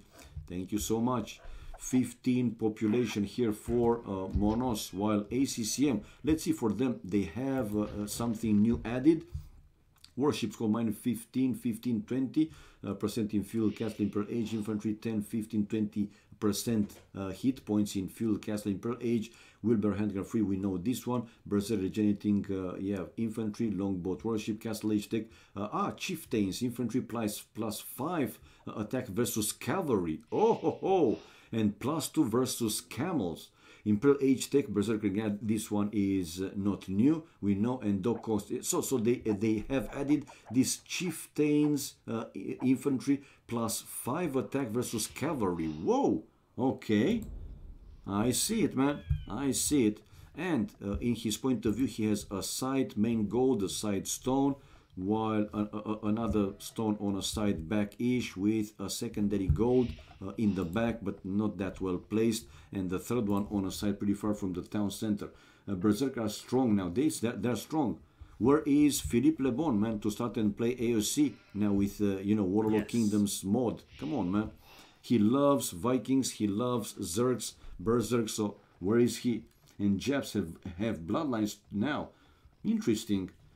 Nice for all these useful information. And bam, since I also saw you here pretty much every time in my channel, a small gift for you. Now you are also mod. There you go. So yeah, let's go back and see the other civilizations if they have something added as well. We have Melkor, the first player to click up fuel age with Japanese, and let's see for them. Fishing, we know this one. Pierce armor, dark fuel age, work rate, +5, 10, 15, 20% in dark fuel, castle imperial age, mill number, -50. We know this. Infantry attack 33% faster starting in fuel age. Unique unit samurai infantry with bonus. Yeah. It's this one. Castle age tech Yasama. Towers fire 2 extra arrows. Imperial age catapult, we know it. And team bonus galleys +50% line of sight. But do they have bloodlines? You said they have. Yeah, they do. Now they do have bloodlines. Okay, interesting. Mini castles. Yeah, man. We have 21 population for Melkor. The first player to click up fuel age, like I said, but he has forward main gold. He's going forward though with 5 villagers forward. While we have Nikov finally. The last player to check with Ethiopians. Ethiopians, archers, line fires 18% faster, receive 100 gold, 100 food when advancing to the next stage. So that's like mini Gaia. Pieman and Halp upgrade free. Unique unit shuttle warriors, strong but vulnerable infantry. Castle age tech royal heirs. Shuttle warriors are created twice as fast. Imperial age tech torsion engines, rams, onagers, blast radius +0.5, and team bonus applies. Towers and outpost +3 line of sights. Okay, let's see how he will defend. Check out here Melkor. For now, he's laming one of Nikov's stone. Nikov's main goal, though, it's in the back, but 3 bridges heading over there. Nikov building 2 archery ranges and a tower to deny the first wood line for Nikov, and another tower to hit his gold miners. ACCM is there with his scout, the same is Melkor with his scout to be able to take eventual fight against the enemy villages. Man, this might be a late tower for Nikov. He might not be able to finish that tower. And check out ACCM microing his scout like crazy. And yeah, the tower is getting built by Melkor to hit on Nikov's gold miners. Man, aggressive play. While it's also forward from ACCM, 2 archery ranges closer to a bit close to Monos base, while Monos, nothing forward. Palisade walls here for ACCM to protect his gold miners. The wood, it's in the back. The second lumber camp, the second wood also in the back. While now Nikov, some problems with his gold. While here he wants to build a defensive tower, but for now Melkor scout buying here some time for him. Now he's building the counter tower, but this tower, will he send more villages? Wow, check it out. Nikov wanted to go for that tower, but almost losing a vill. Almost. Oh, saving the vill. Oh, just in the last second with very low HP, saving the villager, and with 2 villagers versus only 1 here, Nikov probably with a good chance to deny Melkor's second tower. And he has 2 archers waiting there. Yes, the tower for Nikov is built and denying Melkor of the other one. Why Melkor built that tower with only 1 villager beats me. Dancing Vill saved indeed. Double forward, you're right, man. And Archie ranges, but I don't see him putting some pressure here on Monos base, while Monos coming forward with 4 archers to hit exactly these gold miners of ACCM. He doesn't have a defensive tower. He's building right now. Oh! Defensive tower for ACCM and finishing the tower. But he's losing. He will lose at least 1 villager. Already 1 is down, with a second going down and the third one to fall. No, just in the last second he was moving inside his tower, the villagers, and able to take down Monos scout. He doesn't have back home anything else but that barrack. But let's see now his attack forward. Nikov, though, that defensive tower bought him some time. He has now 4 villages on stone. Another tower, though, no, is not another one. Nikov is moving his villages to another gold. Mark Su, thank you for the follow, man. Thank you for the support. Can you appreciate it? 34 population here for Nikov. We have 40 population for Monos, and resources looking okay-ish. And we see finally ACCM coming out with the archers to hit Monos woodline, at least that one. But is the only one for Monos? No, he has another one, but to the same forest. While a defensive archers for Monos, he needs exactly what I was about to say. He needs a mix also with some skirmishes, and now ACCM coming out with more army. While obviously Monos, when he spotted these counter units, the skirmishers go in chicken mode. Okay, coming back with more archers, but ACCM's archers, they are, oh, look at what they do. I mean, the villagers from, man, what the fuck? The villagers from the Khmers can go inside the houses. 5 villages to, so they are like towers. What the hell? What the hell? Only now I saw it. So he doesn't have to build like a defensive tower, just moving the villages inside the houses. So yeah, be domestic, and that's it, man. Interesting. It's the first time I have seen. I didn't know what they meant when they said that houses can, how you call, shelter 5 villages. Oh man, oh man, oh man, oh, not the best idea here for ACCM. First he went to this side, then he returned straight to Monos army to run away from the other side. Not the best micro here for ACCM, and now he is minus 6 to 8. They don't fire, I know, but still they can put I mean, he can put his villagers safely inside those houses, man. It's the first time I see it. Anyway, I see now ACCM even with the 3rd forward archery range, while these 2 towers still denying Nikov's main goal, but we saw already that he moved his gold miners someplace else, and now Melkor probably take care of his own economy back home. 1 defensive tower to the stone miners and 2 defensive towers in each side of that mining camp with the main gold. 1 defensive tower to the wood. So yeah, for a while Melkor should be safe. Now we see Nikov coming forward with 3 villages along with 3 archers. Mono 60 population. We have 60 population house for ACCM as well, and he has a few more units inside, but not that much in number. Anyway, ACCM's army going to Nikov's base, but Nikov, oh, another defensive tower to the lumber camp, and he wanted to build another one to the stone, but unable to finish that one. and ACCM's army going to try and snipe down as many villagers as possible, maybe to take down a villager. No, Nikov wanted to go forward, to go out, but now he's returning back to his towers. Anyway, good raiding here for ACCM, keeping Nikov a little bit in check. 62 population for ACCM. We have 37 population for Melkor. 37 only. Melkor now building another tower. Okay, getting closer to Nikov's town center. Here comes though Monos with his army to deal with ACCM's inside of Nikov's base army, and he will deal with it. ACCM with town watch upgrade, Monos cartography. Let's see who will micro better. Melkor's resources though looking pretty good, man. I think he will be the one to click up Castle Age. No, we have Monos, the first player to click up Castle Age, probably now will be followed by Melkor. And now ACCM running away with his archers and skirmishers.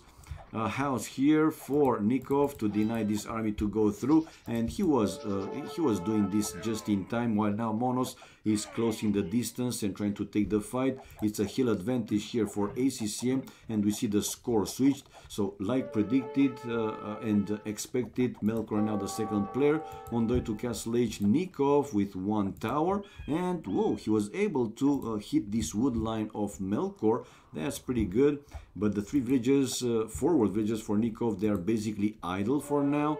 More palisade walls for Melkor to protect this area, this corner of the map, while Nikov coming around with two villages. Another group of archers and skirmishers though for ACCM raiding Monos in his base, but Monos again moving inside the houses, his villagers, waiting for the Castle Age. Army-wise, Monos 27-0 for Nikov, 35 ACCM and 0 for Melkor. Man, come on, in the left-hand side, neither of the player with any units. 0 Nikov, 0 Melkor, while ACCM and Monos, 32 for Monos and 36 for ACCM. Okay. But we have now ACCM on the way to Castle Age. Monos is already in Castle Age. Another raiding here attempt by ACCM. And Monos, panic mode. Monos, panic mode. Monos, panic mode. Monos. La la la la la la la la la la. Losing 4 villagers, man, just in a split fucking dumb second. What the hell, man, are you thinking about? He has now crossbows, but ACCM is keeping his army there and forcing here Monos to run back. Unbelievable. Going to his gold. Now we have, going to his gold. Now he's trying to again out micro here Monos, while on the left hand side Monos with his stronger army able to take down ACCM's forward army. ACCM to be also in Castle Age, like I said. I'm expecting here Melkor to stay aggressive. I want to see him building a forward siege workshop. Come on, you have villas inside, so do that. We have Monos building now a second town center, while Nikov is on the way to Castle Age, and ACCM still stays aggressive. But population wise, Monos is with 64 ACCM, finally now running back a little bit, while let's see the other place. 60 population for ACCM, Castle Age to be one defensive tower to the wood, rebuilding the lumber camp. Why not to the bigger forest if you wanted to rebuild it? Probably he wanted to be as fast as possible. Now he's researching Botkin Arrow, while Nikov on the way to Castle Age, and I don't see the forward siege workshop from Melkor. Melkor though will build another tower and will send his villagers to mine the extra stone, while here Nikov denied of that tower. I wasn't paying attention on that side of the map, but he tried to build a tower there, unsuccessful. 4 villagers for Melkor coming to build another tower. Why, man? Why there? While archers coming out for Nikov to take down one of the forward villagers of Melkor. Yep, that villager going down, and here with the chance to take out the others. Deleting one of his walls to make room for the villagers to go to the tower, while Nikov is building a counter tower, and ACCM with crossbows right now hitting on Monos downhill. Come on, man, don't stay full downhill. Castle Age for Nikov. Skill Barding Armor. Botkin Arrow for Melkor with Guard Tower upgrade.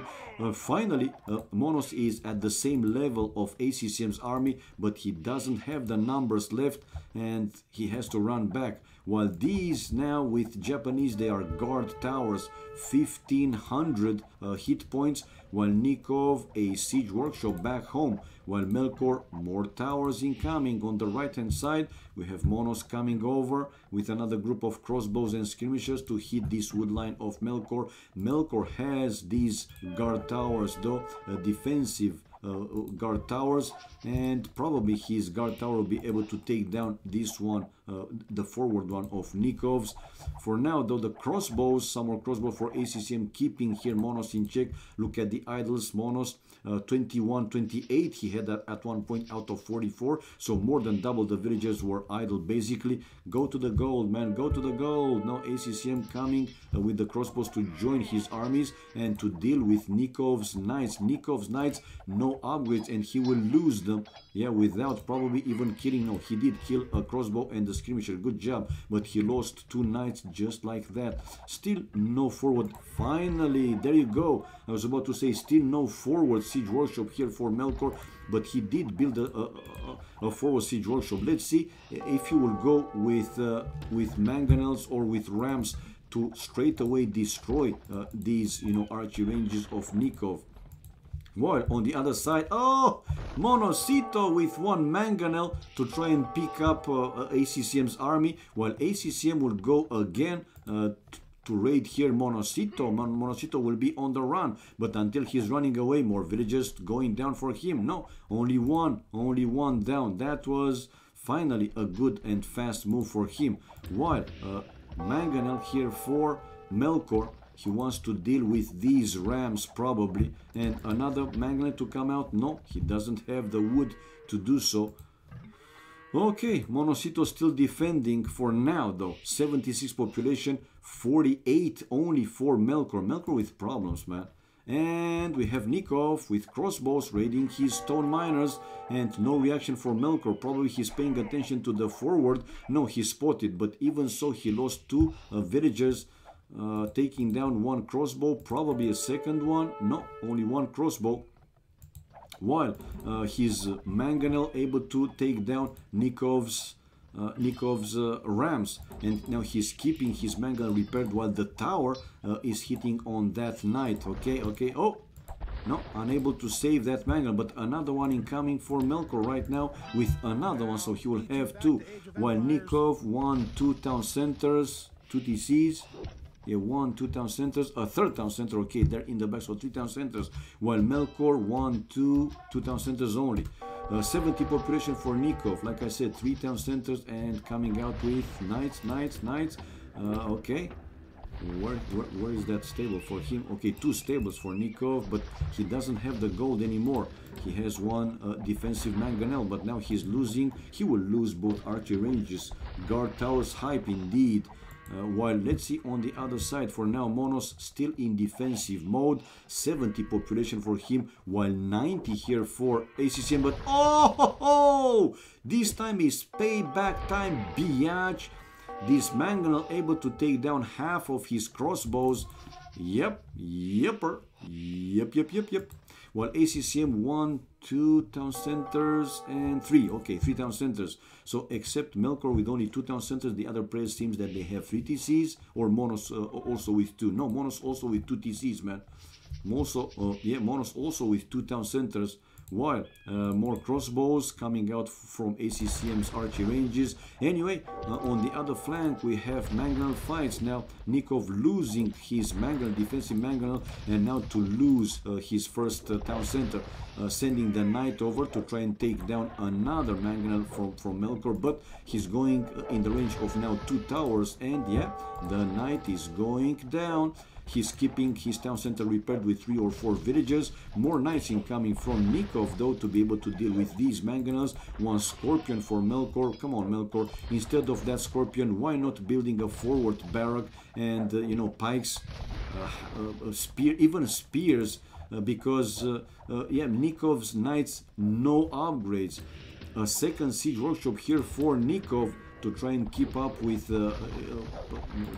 manganese production. Maybe we have now a forward castle incoming from Melkor, while let's see the resources. Nikov very low with the wood and the food. 89 population, 71 for Monos. Monos also now really low population. Oh, and another good rating here for ACCM, but he doesn't have ballistics, man. So his crossbows able to kill only like 2 villagers at most, but keeping here Monos in check, this is what's important. And another crossbow going down with probably another villager going down. So yeah, 72 population for Monos, out of resources almost completely. And we have Melkor now in return, the first player to click up Imperial Age. ACCM 108 population, and this is a forward castle for Melkor, while we have Nikov building another 2 archery ranges. Yeah, he's rebuilding his archery ranges in the back, but he was able to save his first town center. Ballistics finally enough for ACCM. So imagine now with ballistics, his crossbows will be able to take down a lot of Monos villagers, and Monos keep losing vills and split formation with the crossbows to take down this mangonel. There you go, but a hit, a full hit, taking down 2, but losing a mangonel, 2 more mangonels on the other side. It's full defensive play for Monos finally with the 3rd town center. But on the right hand side here, he has to run away with villagers. Now with ballistics, obviously these crossbows will be able to snipe down the villagers one by one, all of them, if he's not running away, that is. And yeah, 2 more, 3 more going down, almost another one going down. Okay, a counter mangonel here though for ACCM with another one incoming. Oh, and the mangonel for Monos going there. This is GG, man. ACCM and Melkor with good chances to take the lead after losing the first game. Now to take the lead 2-1, and another tower for Melkor. He's preparing a shield of towers for the future traps probably. So we have ACCM 120 population. Come on, man, you need a market, a market, a market. He doesn't have a market. Look at the gold, 2,000 gold. He could easily have bought, you know, like 200 food and go up for fast Imperial Age.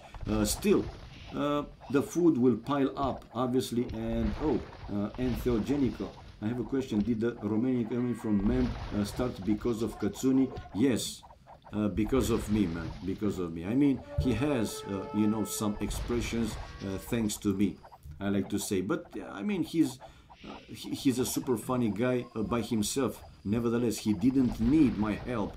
And we have GG called, guys. This is it, man. So yeah, he's also very resourceful. His imagination is vivid enough to create his own jokes, obviously. A totally funny guy, a hard worker. And yeah, it's great, man. He's great. And to see Keep and Arrows. Right, so let's go with the achievements. This was my last game for the night, though, guys. We'll go for my sweet, sweet dinner. I have to prepare it one more time. ACCM with the most kills, or I would stay for one more game, why not? Units killed, Monos 95, Nikov only 38 and losing 50, while Melkor 43-25, while ACCM in the end lost more than he killed, but largest army was for him 37. Economy wise, no sling, ACCM with the best food, wood and gold, so pretty good booming, while Melkor had the best stone. Tech wise, the only one in Imperial Age, Melkor, 41-18. The other players still in Castle Age. And Villagers highest, ACCM, 96 vills, 61-62. Melkor and Monos with 93 for Nikov. But yeah, that faster Imperial Age came into play, obviously, from Melkor. Nikov would have lost most of his base, basically, because how can you hold against a stronger army and Trebs? He also didn't have like the strongest economy to be able to create, let's say, strong Castle Age army to hold. So 2-1, man, after a 0-1. We have now, so 1-0, let's say for Nikov Monos, we have now 1-2. ACCM Melkor taking the lead. 2-1, 2-1, 2-1. And no, Melkor is not playing anymore. Kikebo, 30-11. Thank you for the follow, man. Thank you for the support. Kindly appreciated. So let's change the score 1-2. ACCM now and MBL. Having in mind the defeat and A4 are both on the way. Are you looking forward to growing your channel bigger, or is it something you don't care and just do for fun? How can I create or how can I make my channel bigger, man? I mean, it's not that I don't want to. This is usually the number of viewers that I have. 20, 30, 40, whatever. And when somebody is hosting me, sometimes I can go up to 60, 100. You were not here, but 3 or 4 days ago, something like that, when Viper hosted my channel with over 1,000 viewers, until the end of the stream, I also had, like for the first time in my channel, 240 or 260 viewers. But usually this is my number of viewers, man. 20, 30, 40. It's not that I don't want to have more viewers. It's just that probably people, not everybody likes my style. What else can I say? Not everybody likes my style, man. Say, Sigil, it will grow with time. Okay. You should consider to take the subscriber button. And for the next journey of the desert, there will be plenty of games to cast. I know, Leo. And even Memp told me that if I want to cast, I can cast it in Vublio Official or whatever. So, I know. There are going to be more games to be casted. It's not, again, that I don't want to have like a bigger channel with more viewers. I'm not saying, no, please, guys, don't come. Actually, please, come more and have fun, enjoy. But like I said, probably not too many like my style of commentaries. Your style is awesome. Yeah, for you and for the other 20, 30, viewers, people. But keep in mind, when I stream in Vublio Official, I have, like over 100 viewers at one point. But when I'm streaming in my channel, and those guys know that I'm, streaming in my channel and Vublio Officials. So they're watching when I do stream in Vublio Official, but when I am in my channel, not, those viewers, Vublio's viewers, they're not coming in my channel. I love you since I hear you singing, you gotta pump up the nights. Maybe do some co-casting with Mem so people there get to know you. No, thank you. And Theogenico, I had enough share of co-casting in Mem's channel for like 4 years already. And yeah, enough, it's enough. I love the dude, appreciate his hard work. Seriously, I do. Maybe people think that I have something with him. No, I don't. If he wants to co-cast with me, right in other channels, no matter, other channels. For example, when Terrorinho is hosting his, games, those arena games, if he wants to co-cast with me, Vublio Official's channel, my channel, other channels, yeah. But me to go to his channel, again, no thank you. Enough, it's enough. Again. And no offense, I'm not saying it in a bad way, but hey, man, you're part of a team, of a group, whatever. And as a group, you have to share, man. You just have to share. Not everything for one and only something for the other one. And I started my own channel for over 2 years. Over 2 years. And I'm asking you, how many times have you seen Memb co-casting in my channel? How many times? I'm telling you, 0. I said Memb. Well, and Theogenico. In Vublio Official, I co-casted with Doubt. I co-casted with Terrorinho. In the past, with Neely. I co-casted with pretty much, everybody. With Viper sometimes, but not lately. I know what you mean, though. But hey, man, come on. I mean, this is my own channel. One more time. It's not that I don't want it to grow, to make it bigger or whatever. But it is what it is, man. Probably if I spend more time, right in time, I will have an increased number of viewers. If viewers will know that, if they will know that I will have like a fixed schedule, so they will know that, for example, I will stream every day for 4, 5, 6 hours, whatever. In time, I will have more viewers. Anyway, like I said, I'm just trying, man. They changed room. I know, man, but it's already a bit late for me. Not that, it's midnight or whatever, but let me watch, though. Maybe one more. Let me take out the room. I see Fire playing in room number 3, though. What is... Or he's watching some recorded games. Fire in room number 3. I don't see room number 3, to be honest.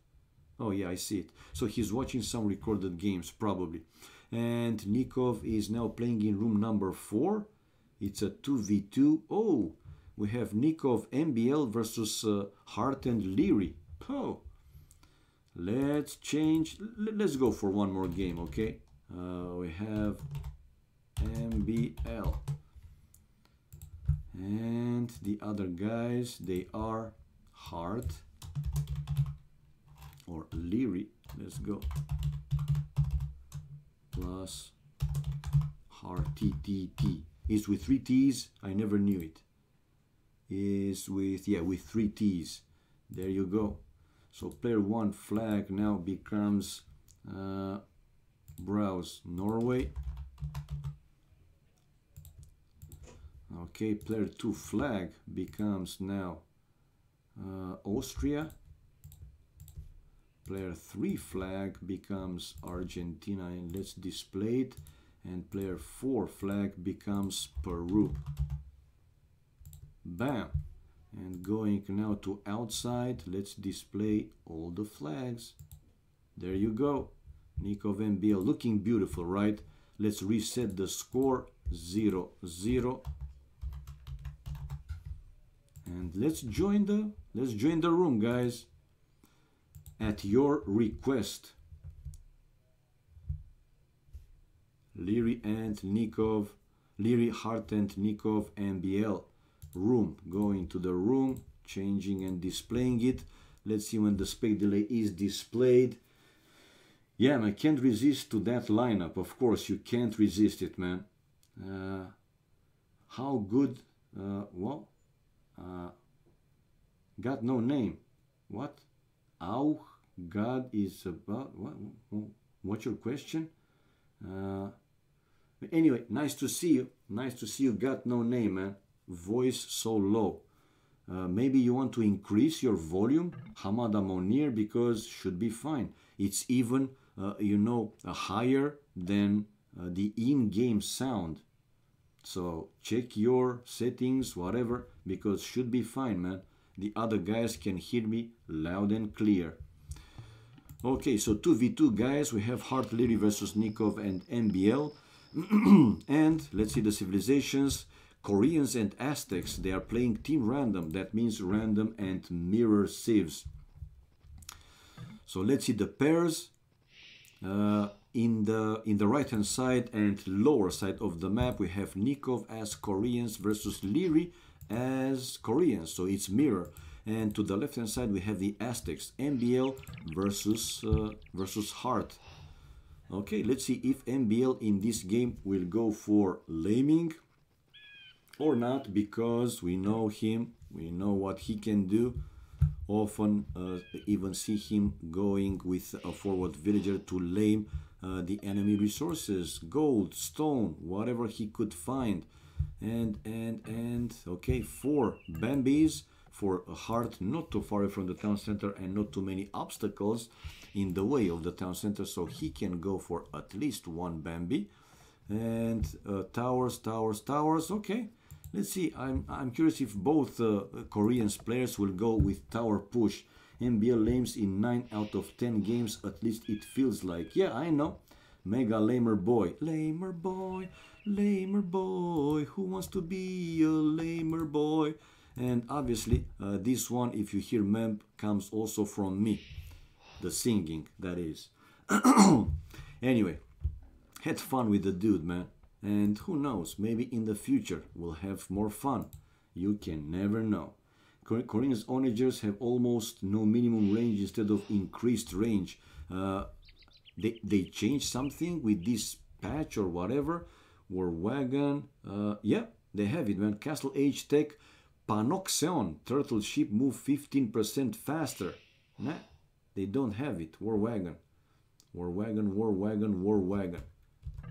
Okay, so let's go, let's go. Fun with the dude. Koreans. Now Aztec start with plus 50 gold and not with loom. Maybe you can consider about going in Eurovision. Me, I'm not that level. And I've missed it. I was looking at the tech tree and there you go, guys. It's a wee. We have the first laming for NBL. Taking a boar, man. Yummy, yummy. Go for steak. Yuppie. Come on, man. Extra food for him. So here, basically, Hart with only one boar left. Will he try to lame also one boar from NBL? But now he's kind of forced to lure 1, 2, even 3, if not all Bambis to his town center to compensate for that -1 boar, man. Whoa. Oink, oink.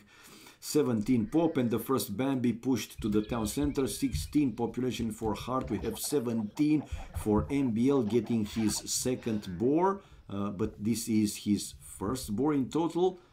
Does he? Yeah, the other boar is forward and Hart not going forward to check it out. Now I see Nikov with one villager. Oh, delay the barrack. Come on, man, come on. What are you doing? I don't like the change to Korean manganese in expansion. All right. So the second boar for Leary in the town center and one Bambi going in. Nikov with the loom upgrade on the way already, and he will be probably the first player to click up a fuel age. NBL with more villagers queued from the town center and with the third boar in the TC as well. Building the barracks, 7 minutes. Nikov on the way to fuel age with 20 population, while NBL, will he go drush? Yeah, man, militias coming out from NBL's barracks. Fuel age for Nikov and coming forward with, let's see how many vills. For now, he will build a palisade wall, like a wall, and probably will send some villagers to the stone.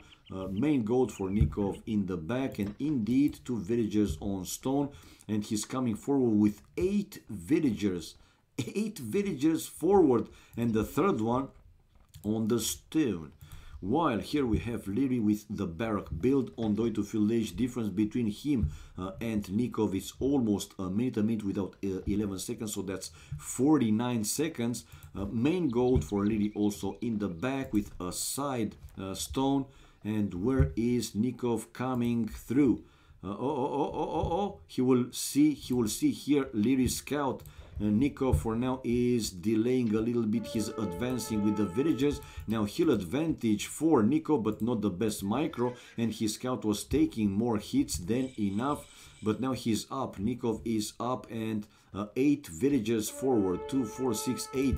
A bloody wolf to delay him of some time. Oh, and we have Leary creating militias on the way to field age, and once there, the first tower for Nikov in the middle of nowhere, absolutely nowhere. This is a Bua. No, this is actually a Philippe Le Bon tower hitting exactly nothing, and a second tower for Nikov coming closer to the mill where Leary is taking the berries and some of the Bambis, but these 2 towers are not in the range of each other, and the militias incoming for Leary. I don't like this tower for Nikov, man. I don't like this tower for Nikov. We can see that Nikov doesn't have experience with tower pushes. Seriously. Hart though, also with Hart with counter raiding. So 5 militias for each of them. Militias for MBL, they are in Hart's base. MBL now with loom upgrade on the way. So Nikov building now. He was able to finish the tower, but the army here for Liri, and like I said, these two towers are not in the range of each other, so possibly this tower will go down. Even mana traps now for Liri, while Nikov is building another tower. Now they are in the range of each other. No, still this tower cannot be defended by either of the other two towers, so this one is going down. But Nikov is advancing closer to the gold. Is Liri mining stone someplace else? Yeah, he will mine stone right now with 4 villages. Will Nikov be able to go to the gold in time? If he will build a tower there, probably yes. Feudal age now for both MBL and Hart almost at the same time, only 2 seconds difference, while 4 militias left for Hart to try and raid MBL's base. MBL left with all 5 militias and probably future Menatrams to hit here Hart's base. Hart not yet a full wall on the left hand side, while here another tower as expected incoming now from Nikov, and yeah, losing 1 villager but also taking down Liri scout along with the last Menatarm. Does Liri have enough stone to drop a defensive tower? Yes, he does, but he's in the range. Oh, he's in the range. No, what is Liri doing? Liri, la la la la la la la la la la la la la, and he's still in the range of Nikov's tower, man. Some of them, and the other tower for Nikov is built, and Liri here probably to lose even more villager. This is titanic play for Liri, man. Unbelievable. Hello, Fangorn. And Nikov said Larry is dead. That's Liri, man. Larry is back. Come on, don't confuse the names, please. So Liri out of his main gold. Now a defensive tower for Liri to try and deny Nikov advancing even more. But Nikov already building this tower with more villagers. Man, oh man, Liri here might lose even more vills. And the tower is finished. And Liri losing another. No, now the villagers inside the tower. Finally. Whoa. Finally. He was able to stop it, man. But Liri has now archers coming out from his 1 archery range. Gold mining for MBL. Let's see, not yet Menatrams for Hart and Menatrams for MBL. He's trying to break through by destroying the lumber camp. And now Hart forced to keep that lumber camp repaired with 2 villagers. He's coming over with some skirmishers to try and deal with these Menatarms. Let's see if MBL pays attention. Now MBL with a mining camp to his main gold, but the militias of Hart are there right now, so he's running back. Oh! Able to break through the palisade, and the Menatrams along with the eagle hitting on Hart's wood line. Man, Hart 40 population, 38 now, 37. These Menatrams doing their job, man. MBL lost his eagle, I agree, but he was able to mess up Hart's wood line, at least that one over there, with another villager going down. Finally, he lost the last Menatarm, but man, he did the job. Hart 10-13 the kills, Liri 5-8, but the archers are now raiding Nikov's mill and taking down 2 vills, man. 1 vill is down and probably a second one to follow. Oh, a second and a third one maybe. Man, oh man, look at Nikov, he's flaring, but yeah, already 2 villagers less. Good job, man. And oh, 2 more villagers here. Nikov 29 population, while Liri 35, MBL 40 and 41 for Hart. Now, man, even though after this tower push, seems that Liri able to stabilize. So he should be fine, she should be okay. Nikov, though, with another tower now to take out the stone miners of Liri. 29 population for Nikov. Resources, okay. While Liri is 37 population and pretty low. He's building now a market. 37 population. 42 population for Hart. His resources looking even better, but I think he forgot about that villager.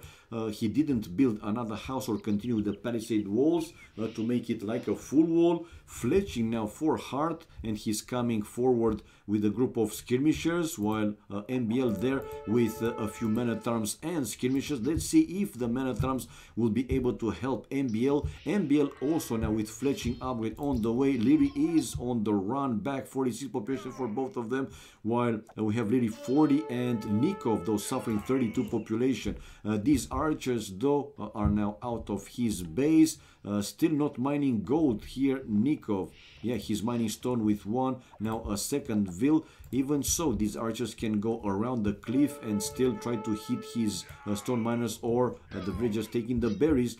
But on the other side, Hart is keep losing skirmishers, but in return, he's also taking down here MBL skirmishers. These men-at-arms obviously helping, but also numbers do matter. And with the proper, micro, he was also able to take down, like I said, some of MBL skirmishers. Wheelbarrow now incoming for Leary, 43 population for Hart. Now his resources getting lower though, and he's still, he built another house, so he continued with one house, at least something extra.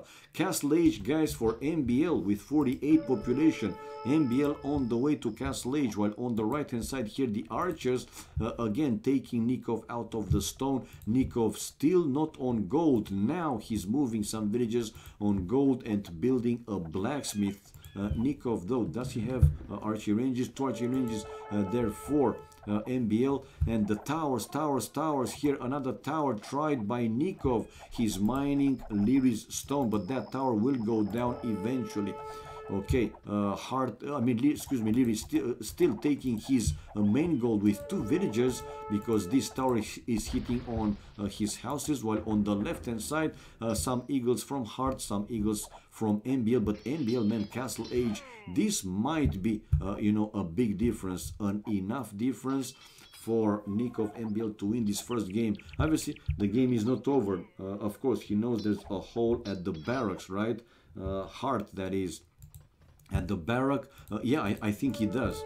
It is a hole between the barrack and the forest, it is. And here is still not full walled. Anyway, here comes MBL forward with his army and again chasing back Hart. But on the other side, we have now Nikov with 1 defensive tower. Castle Age for MBL, and let's see the upgrades that he will do. Nikov, 40 population, low with pretty much all the resources. 40 population for Leary. Leary is looking much better than Nikov on that side of the map. And a few archers now from Leary to MBL's base, taking down 2 villages. Whoa!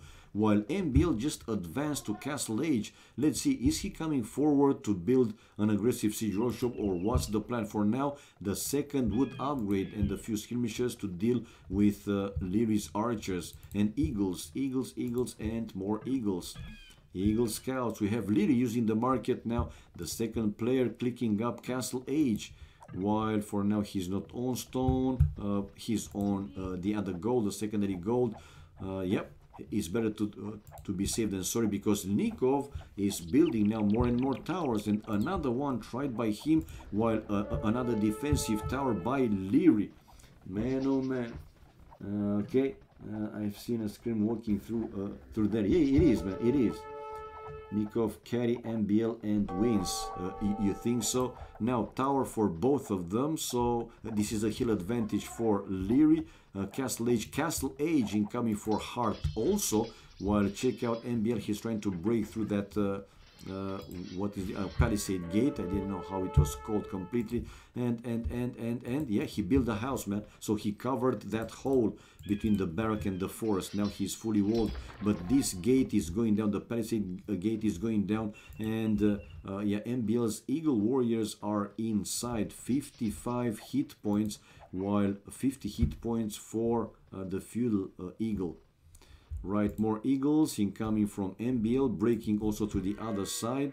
of the wall, breaking the palisade. Hart will be in Castle Age though, but he's on the run back. The same population, 63.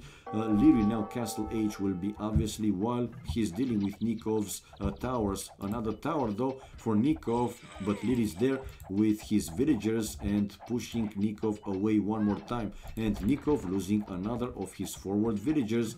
41 population for Leary. He's up to Castle Age, and he has already guard towers, building a siege workshop to take down all of Nikov's forward towers. And 65 population for Hart. Hart will hit Castle. Oh, but MBL finding his gold miners.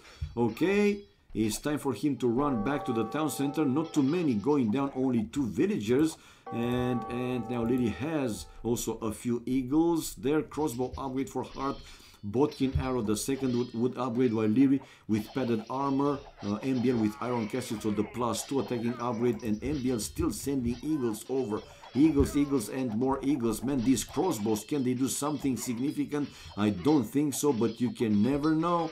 I mean, he has quite a lot of crossbows, and MBL's eagles, they are +2 armor upgrade, so they are strong enough. 67 population for MBL, while for Hart dropping to 44 population. So man, it really seems that faster Castle Age for MBL really did help not only his team, but I mean not only himself, but his team as well. These crossbows will go down hard with 2 town centers though, while a few more eagles incoming from MBL, and he keeps sending them to deal with Hart's army. Hart dropping the population to 34.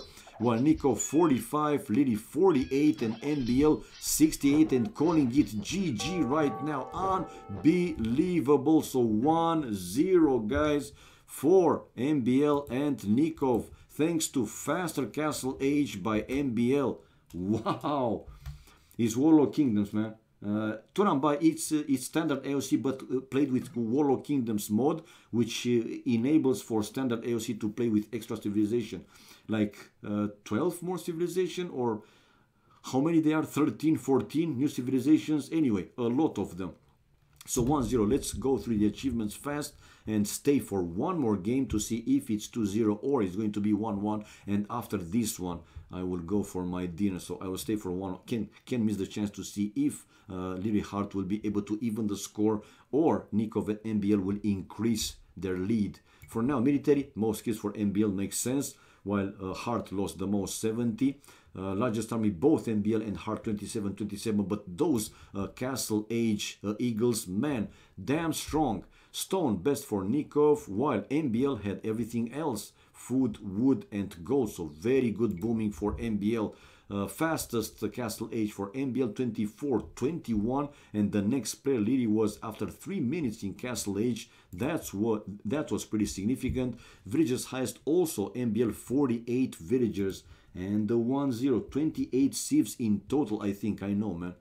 Return to the game. Actually, we can go here and see the new civilizations. So Berbers 1, Burmese 2, Ethiopians 3, Incas 4, Indians 5, Italians 6, Khmer 7, Magyars 8, Malay 9, Malians 10, Portuguese 11, Slavs 12, Vietnamese 13. So I was right, 12 or 13, man. 13 new units. This is great, don't you think? Let's go back and change the score. We have 1-0 for MBL and Nikov taking the lead, and in the meantime we see the spec delay displayed. So guys, game number 2 incoming. Game number 2. All right.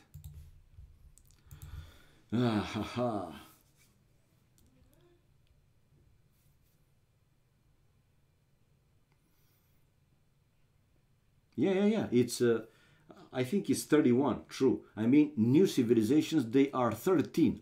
I just count them, and I think the standard ones are 18.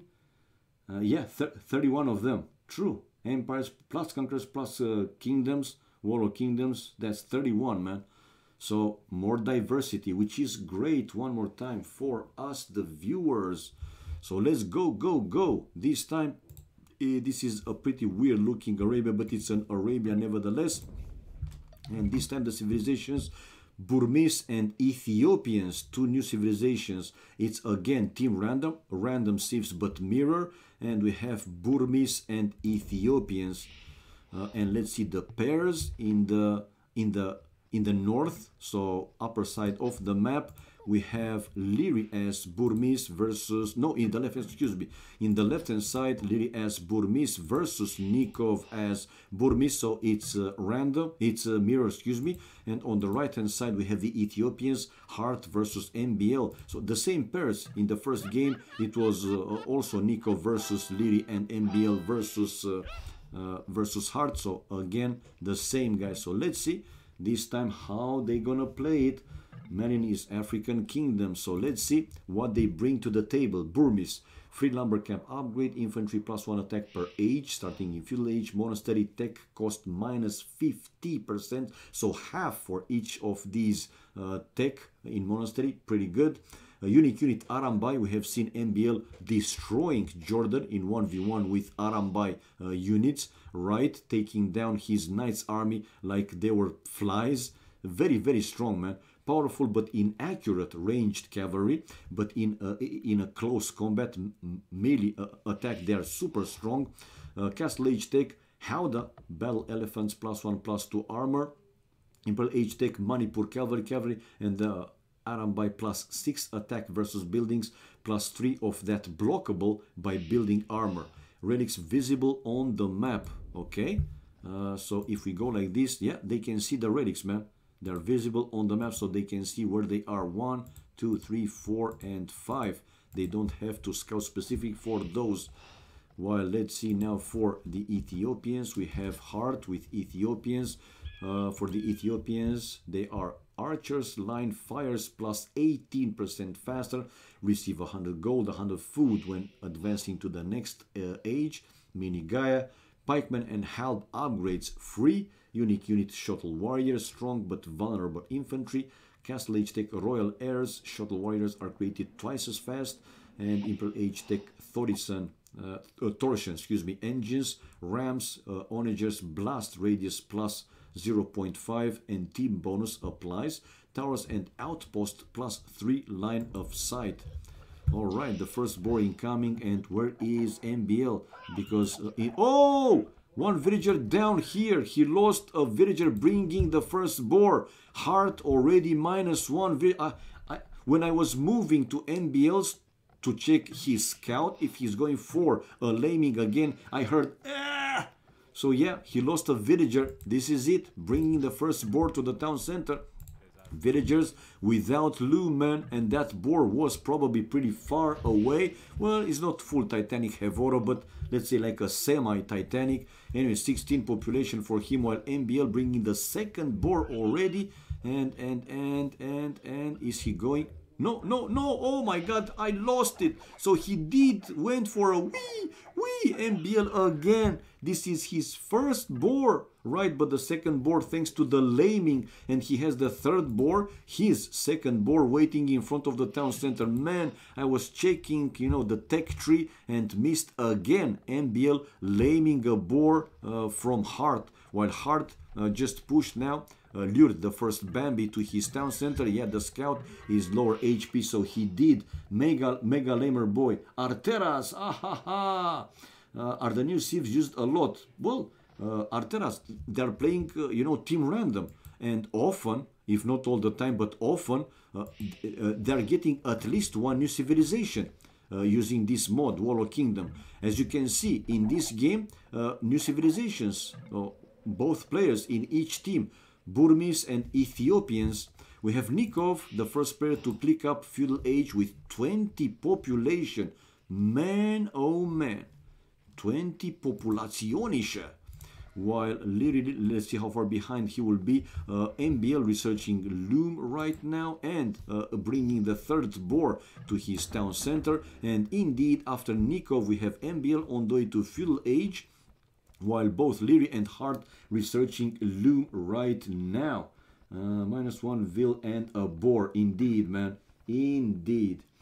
Yeah, even without getting new sieves, there's still chances to other sieves. Yeah. Like Franks aren't bad now. Yeah, they have, you know, some. I mean, each civilization with this Warlock Kingdom mod, they have like an extra upgrade to make in the castle, like Castle Age upgrade, which change things a little bit now. Not enough play African kingdoms. Franks now are OP. Okay, the other two players also on day to fill in. Let's see what Nikov plans to do with his faster feudal age. Forward for Nikov, again with 9 villagers this time. Man, are you for real? No, it's 8 villas. This is the villager from Liri, a defensive one. But Liri is coming with more villagers forward to deny Nikov this time of building the towers. Man, vilified, karate. Yeehaw, ooh-ha. Fight, karateka. Come on, take the fight. Oh, Liri even with 3 militias, man, this might help Liri to chase away Nikov, to push him back completely. But check out Nikov, he's forcing his villagers to finish that tower, while Liri is researching Manatram's upgrade, and Biel also with Manatram's upgrade, and Nikov losing vill after vill, man. Nikov 2019, but he built the tower. He built the tower to lose it. Wait and see. You will see it, man.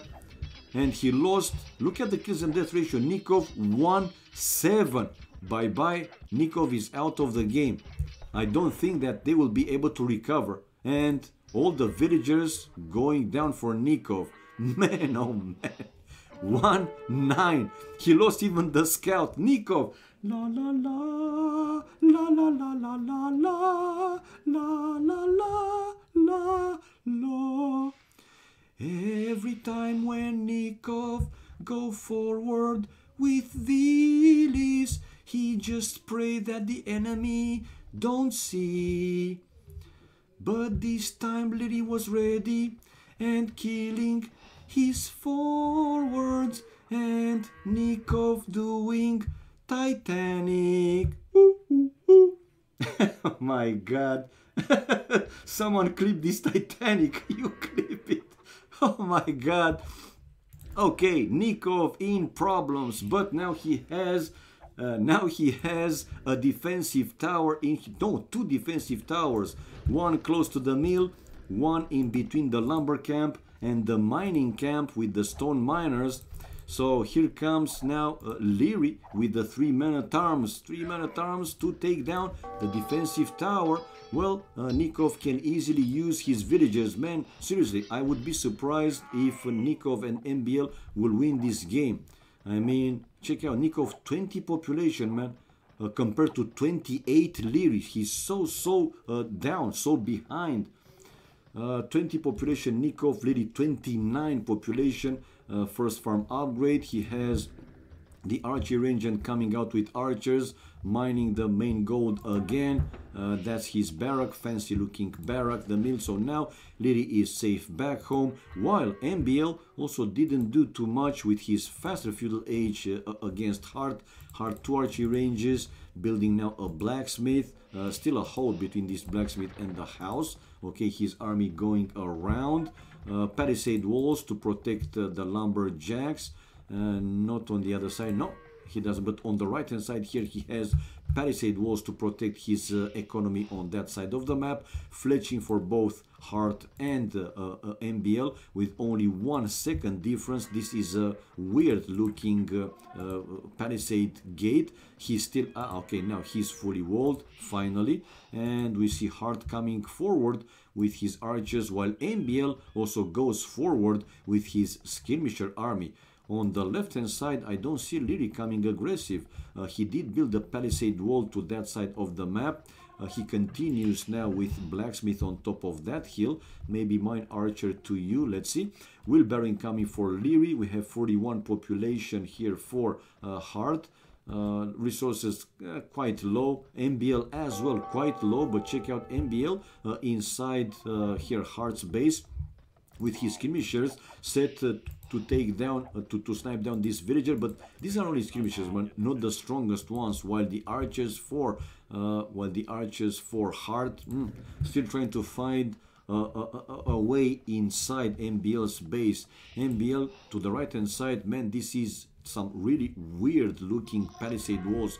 Why the fuck you don't build it, you know, between the edge of the map and the forest? Come on, man. MBL, he can see a forest here, so go check and build a palisade wall between the forest and the edge of the map. Man, oh man, this exploration is so difficult sometimes, but MBL is in harassing one of the wood lines of Heart. On the other side we have Nikov laying here the stone, one of Lily's stone, and two villagers still trying to build here another tower to hit Lily's one of his wood lines, while Lily is coming with archers at the base of the tower. But Nikov just finished another tower, and these two are not in the range of each other. We can see that Nikov doesn't have too much experience with tower builds, man, tower pushes and so on, but using villagers he's forcing Lily to run away. Gold mining for MBL, 59 population for him, 31 population for Nikov. Nikov trying to come back in the game. Obviously, still 9-10 population difference between Nikov and Lily. Those units, you know, the forward units that Nikov lost in the start of the game. But he's building now a tower to hit, like I said, one of Lily's wood line, while Lily doesn't have his army in the area, or actually, where is his army? I don't know. Market for Nikov. We have Lily on the way to Castle Age already, guys, but this tower will hit his wood. Nevertheless, he will send the villagers to the other lumber camp, the full one without oasis. Here, Lily can even build, you know, some houses to deny the advance of Nikov's villagers closer to his town center. We see him now building the first stable back home. Is the first table? Yeah, the first table back home. And we have Leary, like I said, 39 population and on the way to Castle Age. While let's see the other players. Heart, very, very low with the gold, though. Wood is, let's say, decent. He has a few scouts as well. Leary is researching bloodlines. Wheelbarrow for Heart, 65 population for MBL. MBL is looking pretty strong, though, and getting closer and closer to click up Castle Age, and soon he will be completely walled. Well, not completely walled. Here in the back he doesn't have a wall or whatever. That's Khmer's. Okay, Nikov needs a miracle to win, but I don't see the other guys going aggressive, man. Look at the score, shows that MBL and Nikov they are in the lead. And now Lily with a defensive tower. He just hit Castle Age right now. We have MBL and Nikov both on the way to Castle Age, faster than Heart, man. Nikov faster than Heart, which is a surprise to me, seriously. But on the left hand side we will have a double. Lily with just a few archers, while Heart is the one to put the pressure here, and MBL on the way to Castle Age. Finally Heart on the way to Castle Age, but the difference between them, 55 seconds faster for MBL, and this is a full wall, while a full wall in the back as well. So let's see if they will be able to do, you know, something significant. Another tower incoming from Nikov, though, while a monastery now for Leary. And what is he doing? What is he doing? Playing, oh come on, man, Leo. Oh my god. Not like his. Now I'm confused. Not like thus, not like his. Okay, so oh, the knight here for Leary is taking down Nikov's forward villagers. So 35, 34 population will be for Nikov. After that, Vil going down. There you go, 33, even more, because some of these archers able to take down another villager. Nikov with another defensive tower backing his base, while Heart going with his scouts and the archers to the wood line of Nikov. They're in the back. Heart on the way to Castle Age. Now let's see MBL crossbow upgrade with Bodkin arrow and cartography, and the second would upgrade, all important upgrades obviously, and going forward with his archers army. Watch out here, he should consider to move these ones to the back forest. But for now, okay, and he's moving. It's almost like he heard me. But this is not a full wall anymore. MBL can go through this side because this is over chopped, and can go with the crossbows inside Heart's base. flaring on that side of the map. We have MBL with the skirmishers countering here Heart's archers. Heart with 2 scouts there, but MBL is specifically targeting those archers. Heart with crossbow upgrade, botkin arrow, he's saving 4 or 5 crossbows, but nothing more than that.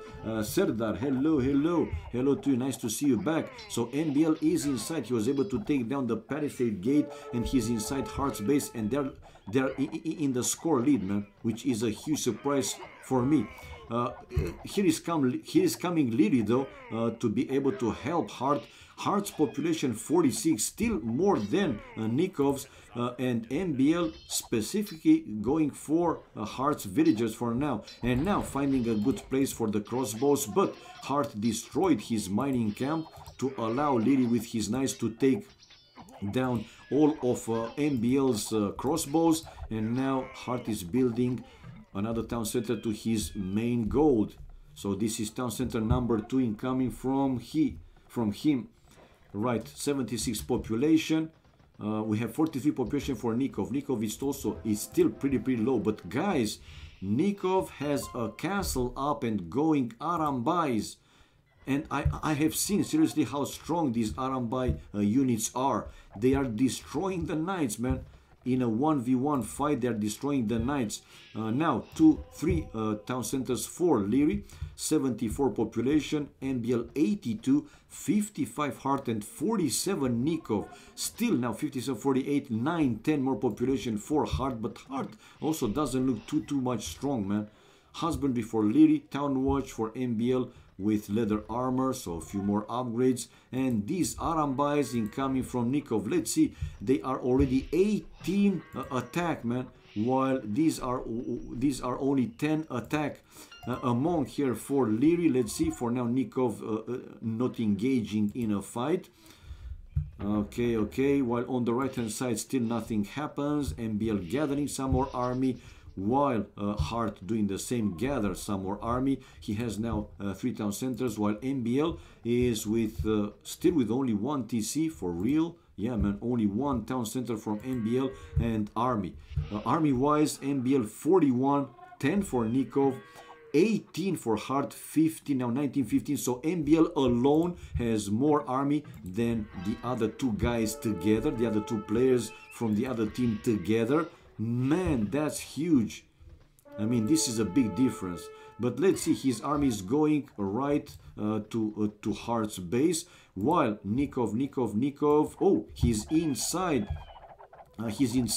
Heart's base with his Arambai units, but those are not that great, I've heard against the crossbows, and he's on the run, taking down a villager, taking down another villager probably, while MBL is in right now with his other army. So it's a double here on Heart's base, and Heart defensive play here, and most of his army is dealing with Nikov's Arambais, while MBL's army is targeting his villagers. So Heart is on the run back, but 81 population for Heart, while only 62 for Nikov.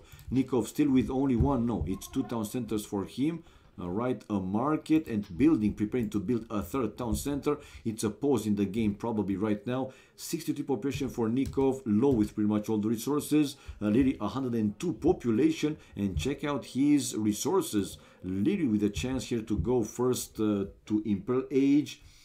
Whoa.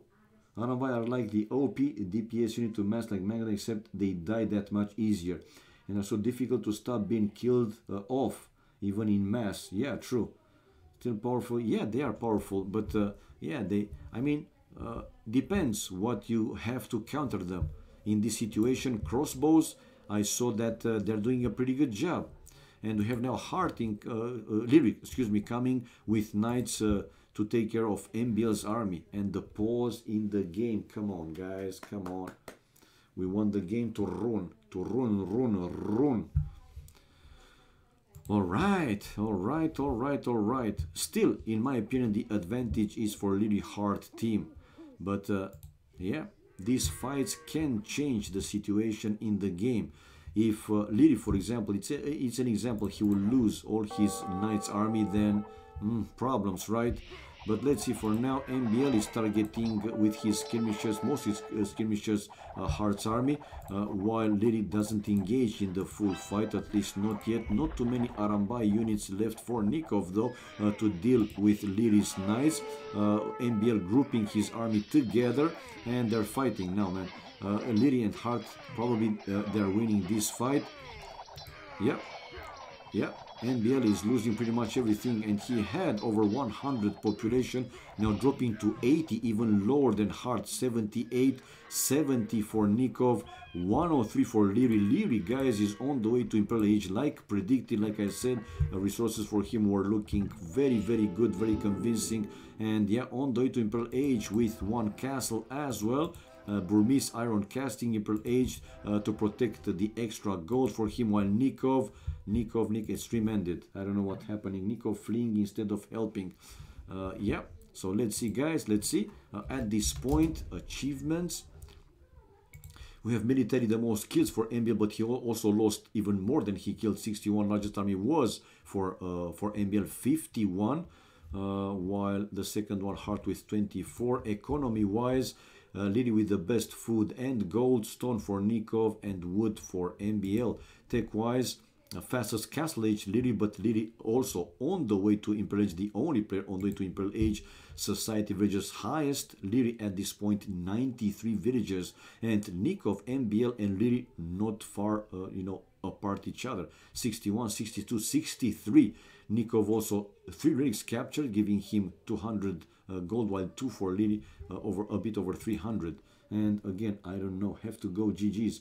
Well, Leo, thanks for stopping by, man. I also will go after this game. If they will not continue, then that's it. I will go for my dinner also. It seems that Nikov dropped, or he called it GG. I don't know. Let's wait a couple of minutes, because I want to finish what I start. Usually this is how I am, but if he's not coming back in 5 minutes, I don't know, maybe he has even bigger problems. And no, Nikov is out. What happened? What happened?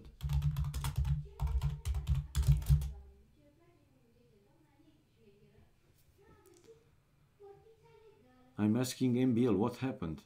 Hey, man.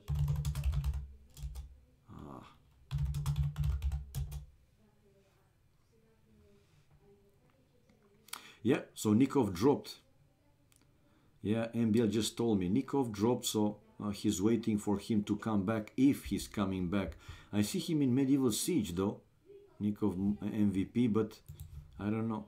Maybe he didn't drop yet from the lobby, because usually, you just hang around. Katsuni also, his stream is down. Yeah, so he dropped. Probably he lost his connection, internet connection.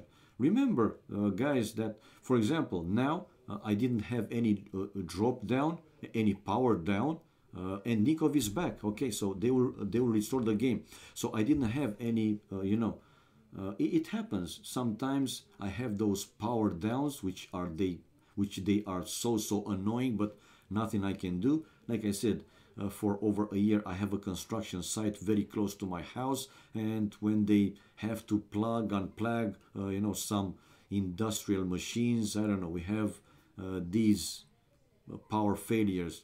They are during the week, not so often. It happened like 1 or 2 times in the weekend when they had to work, but no, usually in the weekend they are not working, so no problems with the power failure. But during the week, man, it happens pretty often.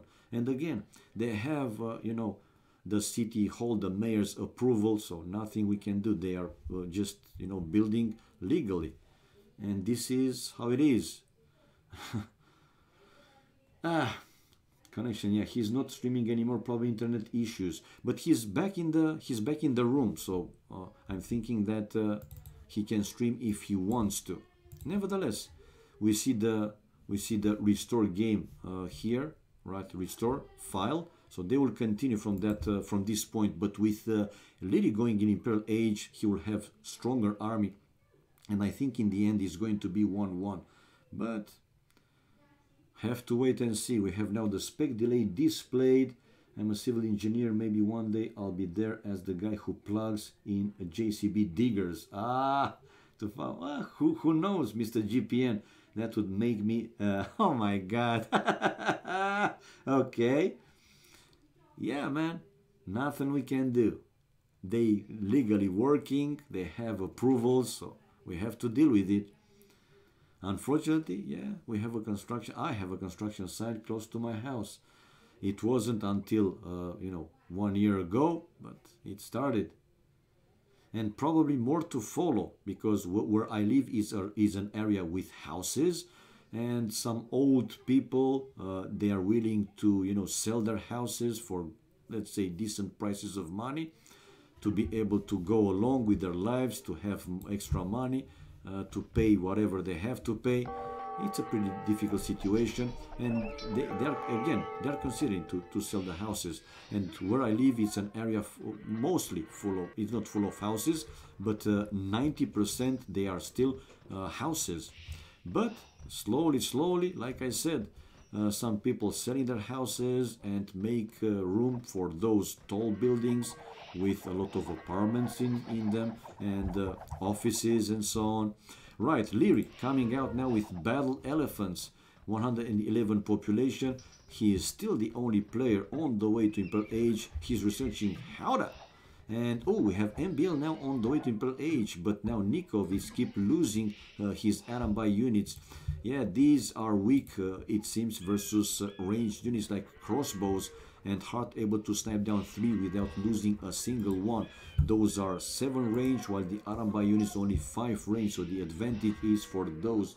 Can I watch your stream? It's up to you, Simeon. It's up to you. There are other player streamers. Jordan earlier, he took a break, but now again he will play and stream if you want to watch him. Terrorinho with his arenas, if you enjoy arena MBL streaming, his point of view in this game. So yeah, more streams. We have now MBL on the Imperial Age, while Lily is there right now.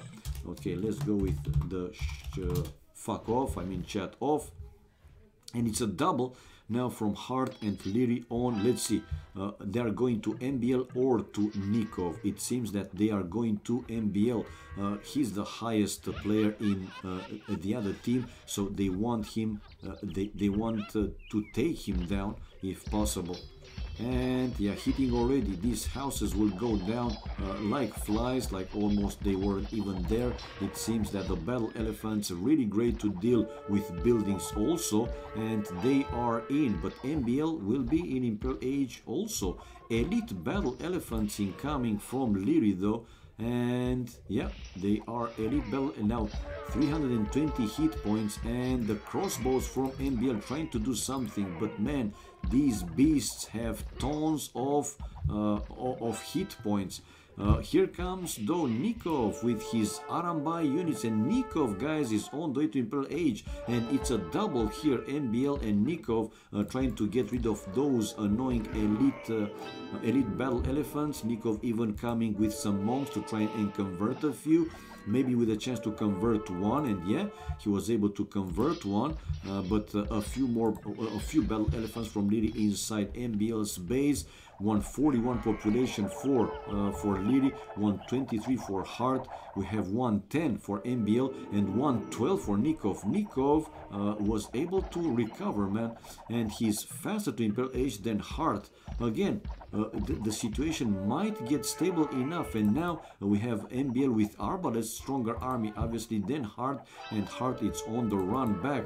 These few monks from Nikov able to convert a few of these elite battle elephants, so they are retreating. 145 population for Liri, resources kinda at the limit though, while 113 population for Hart. Hart seems to be now in danger, and well, not necessarily in danger with some attacks in his base, but 113 population seems to be quite low, to be honest, when Nikov was much behind. Seriously, and 117 now for Hart. Okay, resources not that great, but MBL seems to be out of resources completely, but they were able to counter pretty much all the army from Leary. Not all of them, some of these war battle elephants, I mean elite battle elephants still left there, but not too many in number, able to save that town center. Now he should consider to come out with the villagers and to make them work, obviously, while a flare in the middle. Oh, an impressive army of elite battle elephants incoming from Leary, and they're coming back right away. A nice formation here for MBL. Oh, and taking down the forward villagers for now denying that, or delaying rather, that forward siege workshop. A trap for Leary to try and destroy Nikov's, at least one of his two defensive castles. Imperial Age for Hart right now researching Brothers and Arbalest, while Nikov researching Elite Arambai with Illumination, block printing, some more upgrades for his monks. Let's see if he'll be able to convert a few more, but he's losing now pretty much all his monks. 122 population for Nikov. Now the Elite Arambais maybe will come into play. Let's see how good they are versus these elite battle elephants. The push though still continues from Leary, mostly because Hart has Arbalest as well, but in number Hart has 36 also for Leary, while 53 for MBL and 27 for Nikov. Nikov though, even still with some problem, man, he was able to recover. I seriously thought, you don't mind? Of course I don't mind, man. You do whatever you feel like, you do whatever you enjoy, man. I knew about Spain being in Mexico, but now Romania is here too. It's there too. Alright, these elite battle elephants going in Nikov's base. Let's see how big damage they can do, because in the middle MBL is having his fight against Hart, while Nikov, will he be able to? No, that castle is going down, man. The castle is going down, and probably also this second defensive castle for Nikov will go down. The elite Arambais though seems to be doing okay versus these elite battle, and GG, man. They called it GG. Unable to, with Nikov losing his base, or soon to lose his base, unable to hold any much longer than they did. So guys, it's the 1-1, and this was it for me for tonight. Sorry, but you guys have to watch either Nikov stream or MBL if you want to see you know, if whoever will win, because they're playing one more game at least. Military, most kills for MBL, but again he lost the most, 108. 57 largest army for MBL. Some resources, Leary sending 200, almost nothing. The best booming for Leary, except stone, which was best for Nikov. Food, wood and gold for Leary. Upping time also Leary, castle and Imperial Age. And society highest also Leary, 129, with MBL this time the only player unable to go 100 villagers, 73 only, and in the end this was not enough. Okay guys, so this is it. Like I said, let me take out the room, and you guys have a great morning, evening, afternoon, night, wherever you are. Thank you very much for your support.